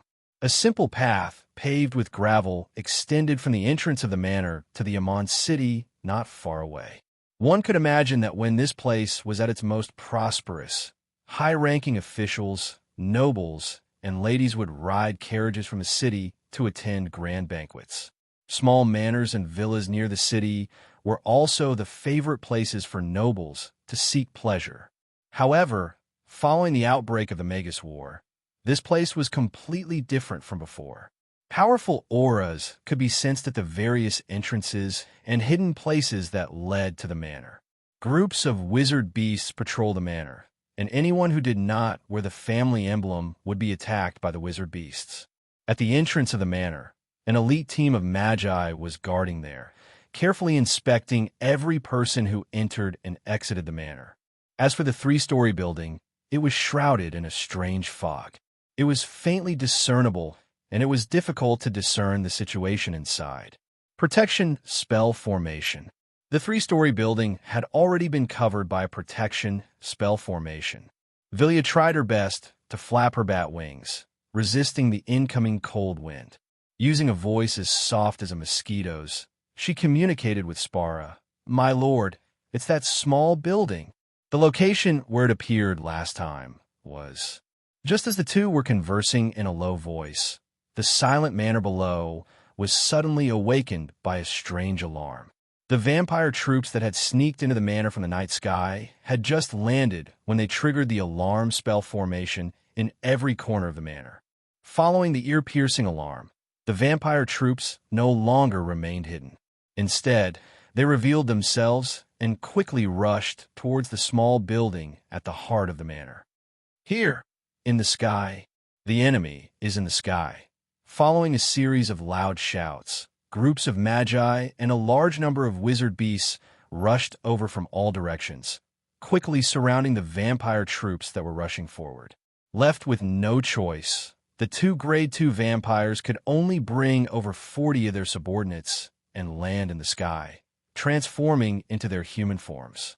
The battle immediately began. Be careful, they are vampires. Be careful, don't get bitten by them. There were obviously some knowledgeable people in the enemy troops. In an instant, they were able to identify the vampires from their clothing and the changes in their skills. It was common knowledge that vampires were powerful assassins with abnormal agility, and at the same time, they had almost immortal bodies. If they wanted to kill them, they had to attack their only weak point. Magi with close combat abilities block them. The rest use long-range spells. Remember, when you attack, aim for their heart. That's their real weak point. The leader of the enemy troops shouted loudly. As he arranged his troops in a formation, he took out his wand and began to condense powerful spells. Vampire magi were 100 times easier to deal with than regular magi, but they were still unable to become the mainstream in the Magus world. One of the main reasons was that the Magi had thoroughly researched their strengths and weaknesses. Hence, they came up with a lot of techniques and methods to deal with vampire Magi. Strong light, smelly cloud, change garlic version, static field, 1 by 1. Simple and practical spells that were specially modified to deal with vampire Magi were immediately smashed towards the vampire troops. The Magi in charge of close combat also changed their weapons to silver weapons, or temporarily enchanted their weapons with strange spells that could restrain the vampire's regenerative abilities with the help of these spells and equipment. Even regular magi would be able to deal a lot more damage to the vampires. Moreover, the vampire troops that appear before them were all elites trained by the Ranner family. In the blink of an eye, the vampire troops that Spara sent over were met with a head-on attack from the enemy. The moment both sides clashed, the vampires suffered a double-digit number of casualties. On the other hand, only 3 magi who were close combat were injured and had to retreat from the battle. However, the Ranner family also lost close to 100 wizard beasts. It was only because the wizard beasts were consumables that the leaders of both sides did not list them as casualties.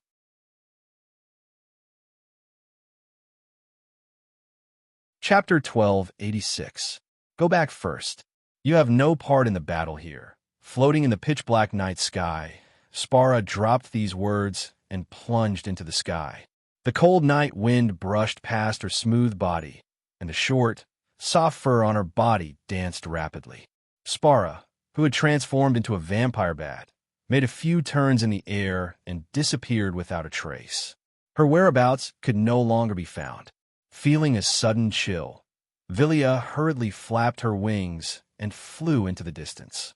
The battle in the manor was still ongoing. The ambushing vampires were obviously at a disadvantage and were retreating as they fought. In the dark of the night, their team had been scattered. They were rampaging in the manor and spreading the chaos to every corner of the manor. 6 magi wearing the insignia of the Rander family were driving their wizard beasts to kill a small group of vampires.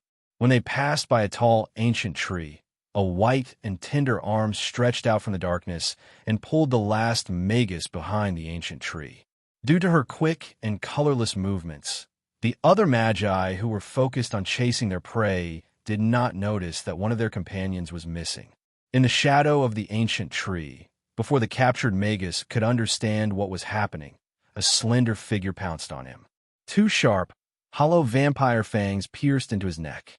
After a while, Magus Ralph stopped trembling and regained his balance. "Go to the 3-story building and bring me to that Anelter," Spara ordered softly. She once again transformed into a small vampire bat and pounced on Ralph, drilling into his sleeves with practiced movements. "Yes, sir," Ralph replied respectfully. When he stepped out of the shadow of the ancient tree, he raised his head. With the dim light, one could vaguely see that his eyes were bloodshot and his face was extremely pale. He flipped the collar of his robe to cover the small wound on his neck. Without hesitation, he turned around and walked towards the 3-story building. Even in the midst of an intense battle, the security around the building did not relax at all. A strange team of magi wearing white armor was guarding the building. They were both men and women, and their ages varied. However, all of them had a strange emblem of Misty Mountain on their left shoulder. It was a black mountain shrouded in white mist. The design was very strange. Even with Spara's vast experience, she had never seen such an emblem before. "This is Marilyn. It's the emblem of Lady Mona's enchanted garden. They belong to the Magi directly under Lady Mona, but I don't know what kind of strange abilities they have." Ralph spoke to Spara, who was hiding in his arms, through a special spirit link as he walked towards the Magi guarding the gate. "Who are you? Why are you here?" A male magus stood out and blocked Ralph. His vigilant expression did not relax at all, even though the other party was one of his own. "I'm Ralph from the 7th Magus team. I have some extremely important information that I need to report to Lord Mona. Please pass on a message."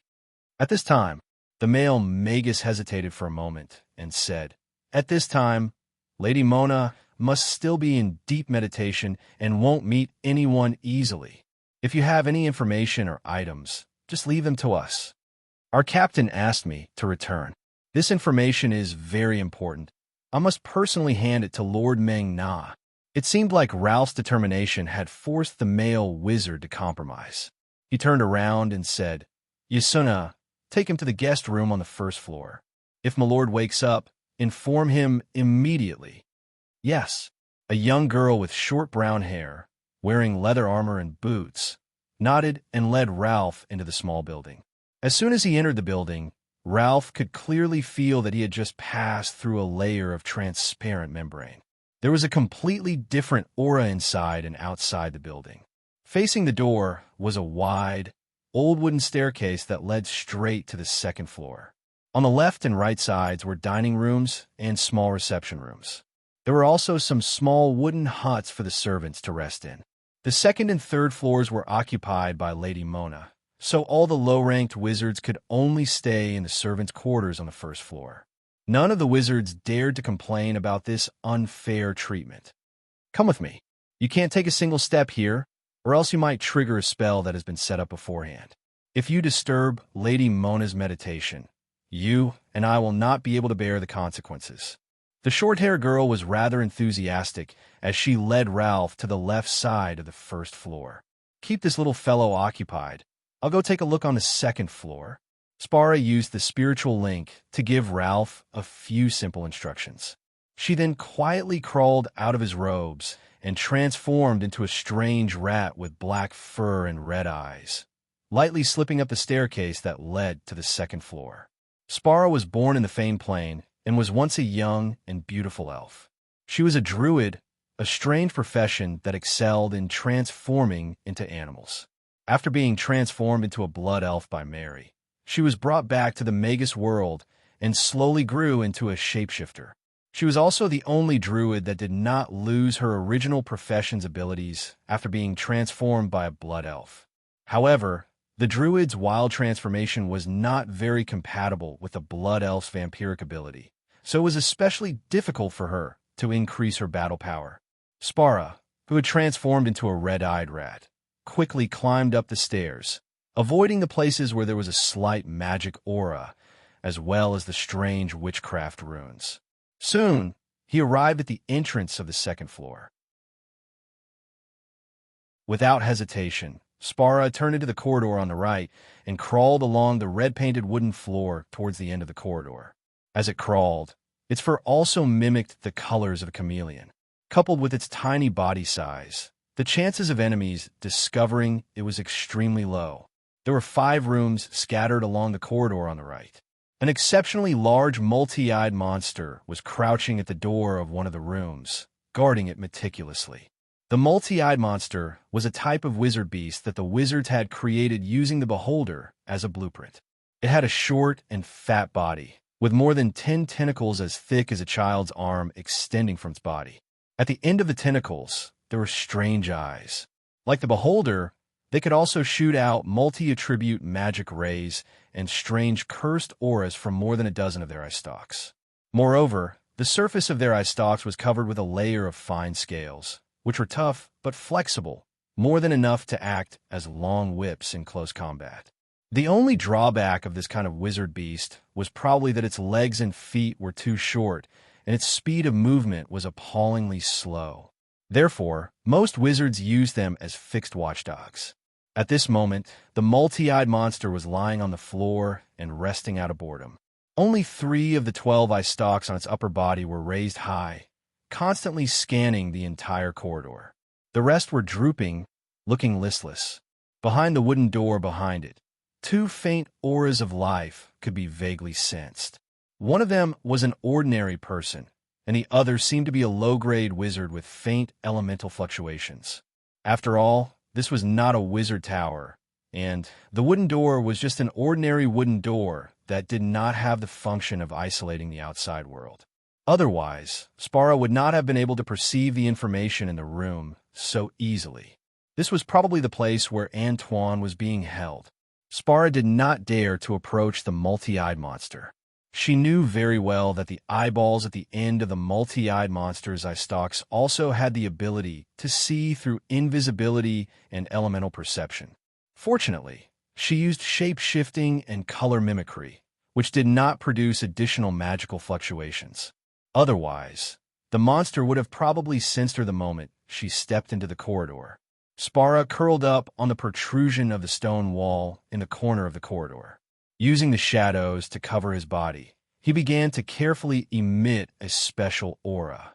Ambition Call. This was an animal summoning ability unique to druids. However, most druids used it to summon animal companions, and Spara was the only one who used it to lure small animals. A moment later, a strange rustling sound suddenly came from another dark corner of the corridor. A small mouse with a pointed beard poked its nose out of the darkness and gently sniffed the air. Its appearance naturally attracted the multi-eyed monster's attention. Spara could use shape-shifting and color mimicry to hide her body and eliminate her aura, but this ordinary mouse did not have such an ability. And no matter how small its movements were, in front of the multi-eyed monster with grade 2 strength, it was as dazzling as the sun in the dark night. The eye stalks hanging at the side of the body couldn't help but slowly rise, and the originally towering eye stalks turned around, staring unwaveringly at the little fellow that was hesitating between light and darkness. Although it smelled the strange summoning that made it unusually restless, the gray mouse could also sense the dangerous aura outside the darkness that made it extremely fearful. Ever since a group of strange humans entered this small building, all the gray mice have been hiding in their nests in fear, not daring to come out to forage for food or to come out to move around. This pain had lasted for as long as 7 days, and they were all hungry, but still did not dare to step out of their nests. They could sense that the outside was filled with a terrible aura of death, and the strong sense of danger suppressed their instinctive impulses, which allowed them to survive until now. But now, when the strange summoning power appeared, the gray mouse finally could not hold it in anymore. It quietly left the nest and came to this space that was once incomparably familiar to it.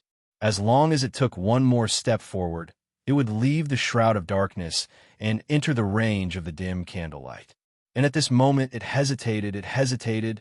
One step meant life, one step meant death. With its low intelligence, it obviously could not think of such a complicated feeling.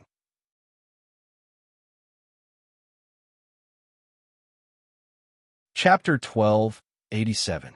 The moment the gray-skinned rat sprang out, the multi-eyed monster could not help but rush out as well. Slow-acting ray, aging ray, aura of weakness. 3 rays of gray light fell on the gray-skinned rat almost at the same time, staining its tiny body with more layers of gray luster. Only when the other party lay on the floor and could no longer move did the multi-eyed monster move its cumbersome body to its side. It wrapped one of its eye stalks and sent it into its huge and ferocious mouth in front of it. A gray-skinned rat was not even qualified to fill the gaps between the multi-eyed monster's teeth, but the smell of blood was enough to satisfy it. Sticking out its long scarlet tongue and licking the last bit of flesh and blood between its teeth, the multi-eyed monster moved back to its original position, looked around, and laid down contentedly. Little did it know that within 5 or 6 seconds of its departure, a small emerald green snake, no more than a foot long, quickly slithered to the front of the wooden door, then squeezed in gently. There were 2 people in the room, one lying and one standing, both men. The one lying on the bed was a middle-aged man in a wizard's robe. His face was pale, his lips were purple, his thin chest rose and fell, and his breathing was a little rapid. The other man was slightly plump. Although he was dressed in exquisite noble attire, he looked messy and haggard due to lack of care. The wizard lying on the bed had obviously lost consciousness and had fallen into a coma. So the male noble could only pace anxiously in the room, and every time he came to the bed and saw his companion's unconscious appearance, he could not help but sigh. After sneaking into the room, Spara did not rashly show herself. Instead, she lurked in a dark corner of the room and quietly observed everything here. She was now a grade 3 blood wizard and was no longer a rookie who had just come out of the world. The male noble in front of her, from his figure to his appearance, was exactly the same as the Antoinelle described in the intelligence. However, for some reason, when Spara cast her gaze on the other party's body, she always felt a deep uneasiness from the bottom of her heart. It was as if there was a god vaguely hinting something to her. What was wrong? Could it be that the infiltration had been too smooth, so he suspected that there was a ghoul? Or did he miss something? Spara immediately closed her eyes and began to replay her every move and every detail since she entered the small building in her mind. With her level 3 blood wizard mental energy, it was enough for her to capture the entire process like a 360-degree panoramic camera. She had no difficulty and did not miss anything. Suddenly, Spara's body shook, as if she had understood something. Without hesitation, she came out of her hiding place and quickly transformed back into her human form in a red mist. Ignoring the horrified Crimson Grand Duke Antoine, who was retreating in fear, she shouted, "Marilyn, Mengna, this is your spiritual illusion, right? I, Spara, have already come. Are you still going to continue deceiving me?" Antoine, who was trembling in fear at the turn of events, suddenly screamed in surprise. "You are Lord Spara. You are here to save me. My lord, please take me away." As he cried, he staggered over to Kieran. Spara's face flashed fiercely. She raised her hand, and a red light directly penetrated Antoine's skull, opening a big hole from his forehead to the back of his head. Antoine's body suddenly stiffened, and he slowly fell down with a face full of shock. Spara did not seem to care about the death of her rescue target at all. Instead, she silently gathered her strength, quietly waiting for the arrival of the psionic warlock. Finally, a sweet and elegant female voice echoed in this space. "I'm really curious. How did you see through this illusion? Dear Lord Spara, can you satisfy my curiosity?" With the appearance of the female voice, the whole room began to change strangely and mysteriously, as if a cold wind was blowing. All the colors in the room were rapidly fading. The old walls and floorboards were peeling and peeling off rapidly, revealing the hollow gray material underneath. All the furniture in the room, including the unconscious wizard lying on the bed and the bloody corpse on the floor, began to rapidly fade, leaving only gray outlines. However, Antoine's corpse on the ground was not completely incorporeal. As the color and camouflage peeled off, its true appearance was revealed. Venomonster, a strange jelly-shaped fellow covered with stinking abscesses. Within its almost translucent body, there was a black, hard, and sharp thorn floating. It was conceivable that if Spara had let it get close to her just now, perhaps what awaited her would have been venom-spitting and stinging attacks. The scene in front of her blurred, and everything disappeared without a trace. Spara instantly returned to her original position, the entrance of the hall on the first floor. Ralph was frozen in place, motionless, while she, Spara, was still in the form of a vampire bat, maintaining the posture of climbing out of his robe. Spara was shocked, and only then did she realize that the smuggling process that seemed illusory and real just now was just a dream. However, how could she be sure that this scene was real? Spara didn't dare to hesitate any longer. He flew up abruptly, and an incomparably violent blood energy broke out of his body, creating a blood-colored domain around him. Sure enough, wherever the blood-colored domain spread, the scene of the hall that she thought was real just now shook again. The wooden floor under her feet suddenly broke into pieces and began to fall continuously. Underneath the floor was a void, and in the distance, a dark red sea of fire could be seen burning rapidly. However, before the sea of fire could burn the soles of Spara's feet, this mysterious world was broken by the violent blood energy. After the illusion was broken, the world in front of Spara began to jump rapidly again. This time, she suddenly appeared in an empty and mysterious hall. A young and beautiful, which was approaching her step by step, and in her hand was a black wooden thorn that shone with a dark green luster. It seemed to be exactly the same as the poisonous stinger in the body of the Venomonster. "How many times do you plan to use the same illusion? Break!" Before she could finish the last word, Spara suddenly trembled and shouted, "Bastard! How dare you lie to me?" Unfortunately, she realized it a little too late. The beautiful which that was so close to her was not an illusion, and even the poisonous stinger in it was real. Taking advantage of the time when Spara's blood energy was dispersed, the other party raised her slender hand, and the black wooden spike instantly pierced into the side of her waist. She did not feel the slightest pain when the poisonous stinger entered her body. Spara was shocked. She curled her hand into a claw and swung at the other party with dozens of bloody scars. Unfortunately, the other party did not give her a chance to attack. After the successful attack, she immediately retreated, and while retreating, she set up layers of mental barriers behind her. By the time Spara broke through all the barriers and rushed out, the scene in front of her had changed. This time, Spara was in the middle of an incomparably huge coliseum, and from all directions, a large and dense mass of terrifying wizard beasts were approaching her step by step. The deep roars of the wizard beasts in the front row, the breaths that were spewing out white mist, the muffled, loud noises of their footsteps on the stone ground, and the cold, sharp teeth and blood-red eyes. Spara's heart trembled slightly, and for the first time, she felt a chill from the bottom of her heart. She pulled out the black thorn that was pierced into her waist, and what flowed out of the wound was not red blood, but milky white stinky pus with a hint of bitter almond smell. A strange numbness began to spread from her waist to her spine, heart, brain, and limbs. Spara's vision became blurry, and she could no longer feel the existence of her waist. This damn bastard! How many illusions did she create? Which one is real, and which one is fake? Spara roared crazily in her heart. However, before she could cast a spell to verify it, those terrifying wizard beasts had all let out deafening roars and pounced on her like a rolling flood. A bloody and cruel battle broke out in an instant. While the battle broke out in the illusion, Spara's real body was standing motionlessly in the hall on the first floor of the three-story building.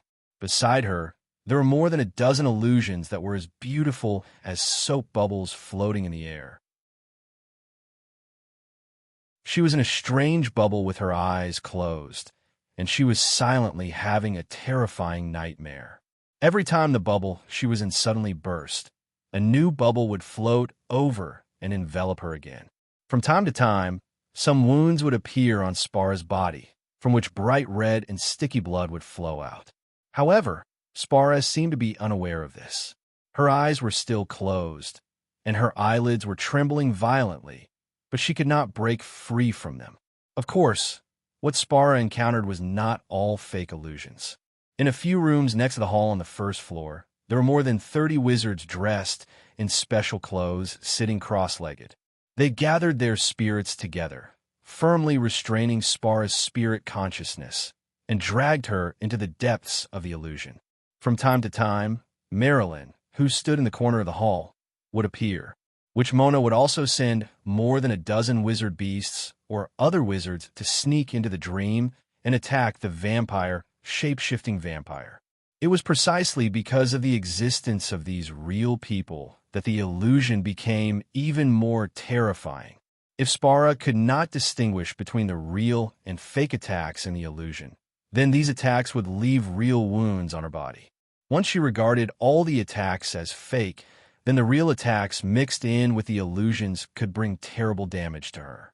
True and false, illusory and real. Sometimes it was really difficult to distinguish between these things.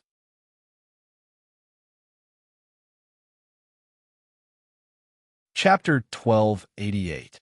On the 7th day of the war between the Radnor family and the Crimson family, the battle finally reached its climax. Radnor family's face-breaker Jia Luo, Peak Grade 3, was surrounded by the Crimson family outside the Swamp of Sorrow and returned with heavy injuries. It was said that his injuries had already affected the essence of a magus, and it was impossible for him to advance to rank 5 in this lifetime.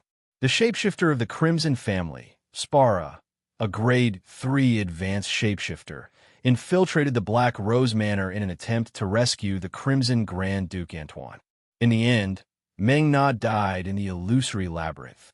The departure of the two Tier 3 players indicated that the war between the two Tier 4 powers was on the verge of spiraling out of control. The hatred and anger accumulated by both sides could only be extinguished with 10 times, 100 times the amount of blood. And before that, the cannonballs of war would never be appeased. Jia Luo's serious injury and Spara's death were like two heavy bombs that instantly destroyed the tacit understanding between the two families that they had barely managed to maintain. It also made the higher-ups of both sides to try their best not to let this war turn into an all-out confrontation go to waste. The intensity of the battle instantly soared to an extreme. Both sides no longer held back, nor could they hold back. The war had evolved from a battle between low-level and mid-level wizards to a battle between high-level wizards. The blood of both sides flowed in tons, and the flames of war continued to burn day by day. All kinds of forbidden witchcraft and war tactics with endless repercussions began to appear on the battlefield. Their hatred had accumulated to this point, and it was no longer something that could be resolved with ordinary compensation. Cold Mountain City. It was located in the southwest of the Alovis region, and it was a necessary route for the Radnor family to invade the central region. Here, with the support of the Cold Mountain Castle and a sturdy wizard's pagoda, The army of the Crimson family faced off against the army of the Ranner family that had come from afar. Both sides had an unshakable persistence and responsibility, as well as an unforgettable hatred. Thus, after fighting here for 3 days, there was still no victor or loser. The Crimson family did not dare to retreat, nor could they retreat. Behind the Cold Mountain City was the richest territory that the clan had managed for 200 years. If this place was lost, the Ranner family's troops would be able to trample over the core of the family's territory. Even if they were expelled from the clan would lose the foundation to continue developing and growing. Hence, for the sake of their families and themselves, the Scarlet Magi had no choice but to retreat. The Ranner family also had sufficient reasons to break through this line of defense. The fact that the war had progressed to this point had far exceeded the expectations and estimations of the masterminds involved. The hatred between the two sides was so deep that it was impossible to withdraw or mediate normally. Unless the Ranner family could defeat the Crimson Serpent in one go, they would be in a disadvantageous position in the upcoming negotiations. From the start of the battle, which Clara of the Ranner family had no intentions of invading and devouring the Crimson family. After all, the difference in strength between both sides was obvious. The Ranner family only had 1 rank 4 magus, while the Crimson family had 4 to 5 on the surface. Therefore, Clara's original intention was to injure and scare Crimson and end the war quickly before Crimson became a grade 4 powerhouse. This way, with many of the Central Continent's grade 4 magi on their side, negotiations would undoubtedly bring the Ranner family great rewards. Moreover, in order to carry out this war, the various magus families, especially the grade 4 factions, all sent out their own hidden magus troops. They hid their numbers and insignia, pretending to be the Ranner family's magus troops to fight. Some people would send out their troops and resources, while they would only make a name for themselves. Once they were defeated, many grade 4 factions would intervene to prevent the Crimson family from extending their hands into the Ranner family's territory. Once they were victorious, the conquered territories, resources, and people would all become the Ranner family's wealth. It had to be said that such a good thing would make witch Clara laugh, even in her dreams. However, once the war started, the intensity of the battle and the Crimson family's determination to resist exceeded Clara's expectations. Facebreaker Jia Luo, a peak rank 3 magus, was a well-known powerhouse of the Ranner family who had the highest hopes of advancing to rank 4. Unexpectedly, he was surrounded by the Crimson family. The despicable insect Lich Bliss attacked unscrupulously, paying a huge price to injure Jia Luo. After Jia Luo escaped back to the Ranner family, which Clara personally examined his injuries, she even concluded that his origin was damaged, and it was extremely likely that he would never be able to advance to rank 4. This was undoubtedly a huge blow to the Ranner family, and no amount of resources or territory could make up for it. However, shortly after, the rank 3 blood elf shapeshifter, Spara, died in the Black Rose Manor. This news did not make witch Clara feel satisfied, nor did she feel the joy of revenge. Instead, she felt a chill from the bottom of her heart. The war seemed to have gone out of control. The sad departure of the 2 rank 3 magi was like the opening of a terrifying Pandora's box. The war escalated, and the situation was no longer under witch Clara's control. Even if she was willing to end the war peacefully, the flames of war would spread to the Ranner family's territory. This was what gave her the most headache and made her wary. Thus, after hearing the news of the rank 3 Crimson Magi dying in battle, witch Clara began to feel a trace of regret for rashly starting this war. Perhaps I was really wrong. The news of Spara's death quickly spread to the Crimson territory, and the high-rank members of the family immediately exploded. In particular, the vampires stamped their feet and pounded their chests in anger. They could not wait to rush to the battlefield and fight Marilyn. Meng Na decided to fight to the death. Cold Mountain City, within the Lord's mansion. Mary was dressed in bright red armor, sitting on a high-backed chair at the end of the hall. Her expression was cold and solemn, and the corners of her eyes were shrouded in a layer of cold, murderous intent. As the only blood master, she was the undisputed master of all the blood wizards, and also the master of all the vampires.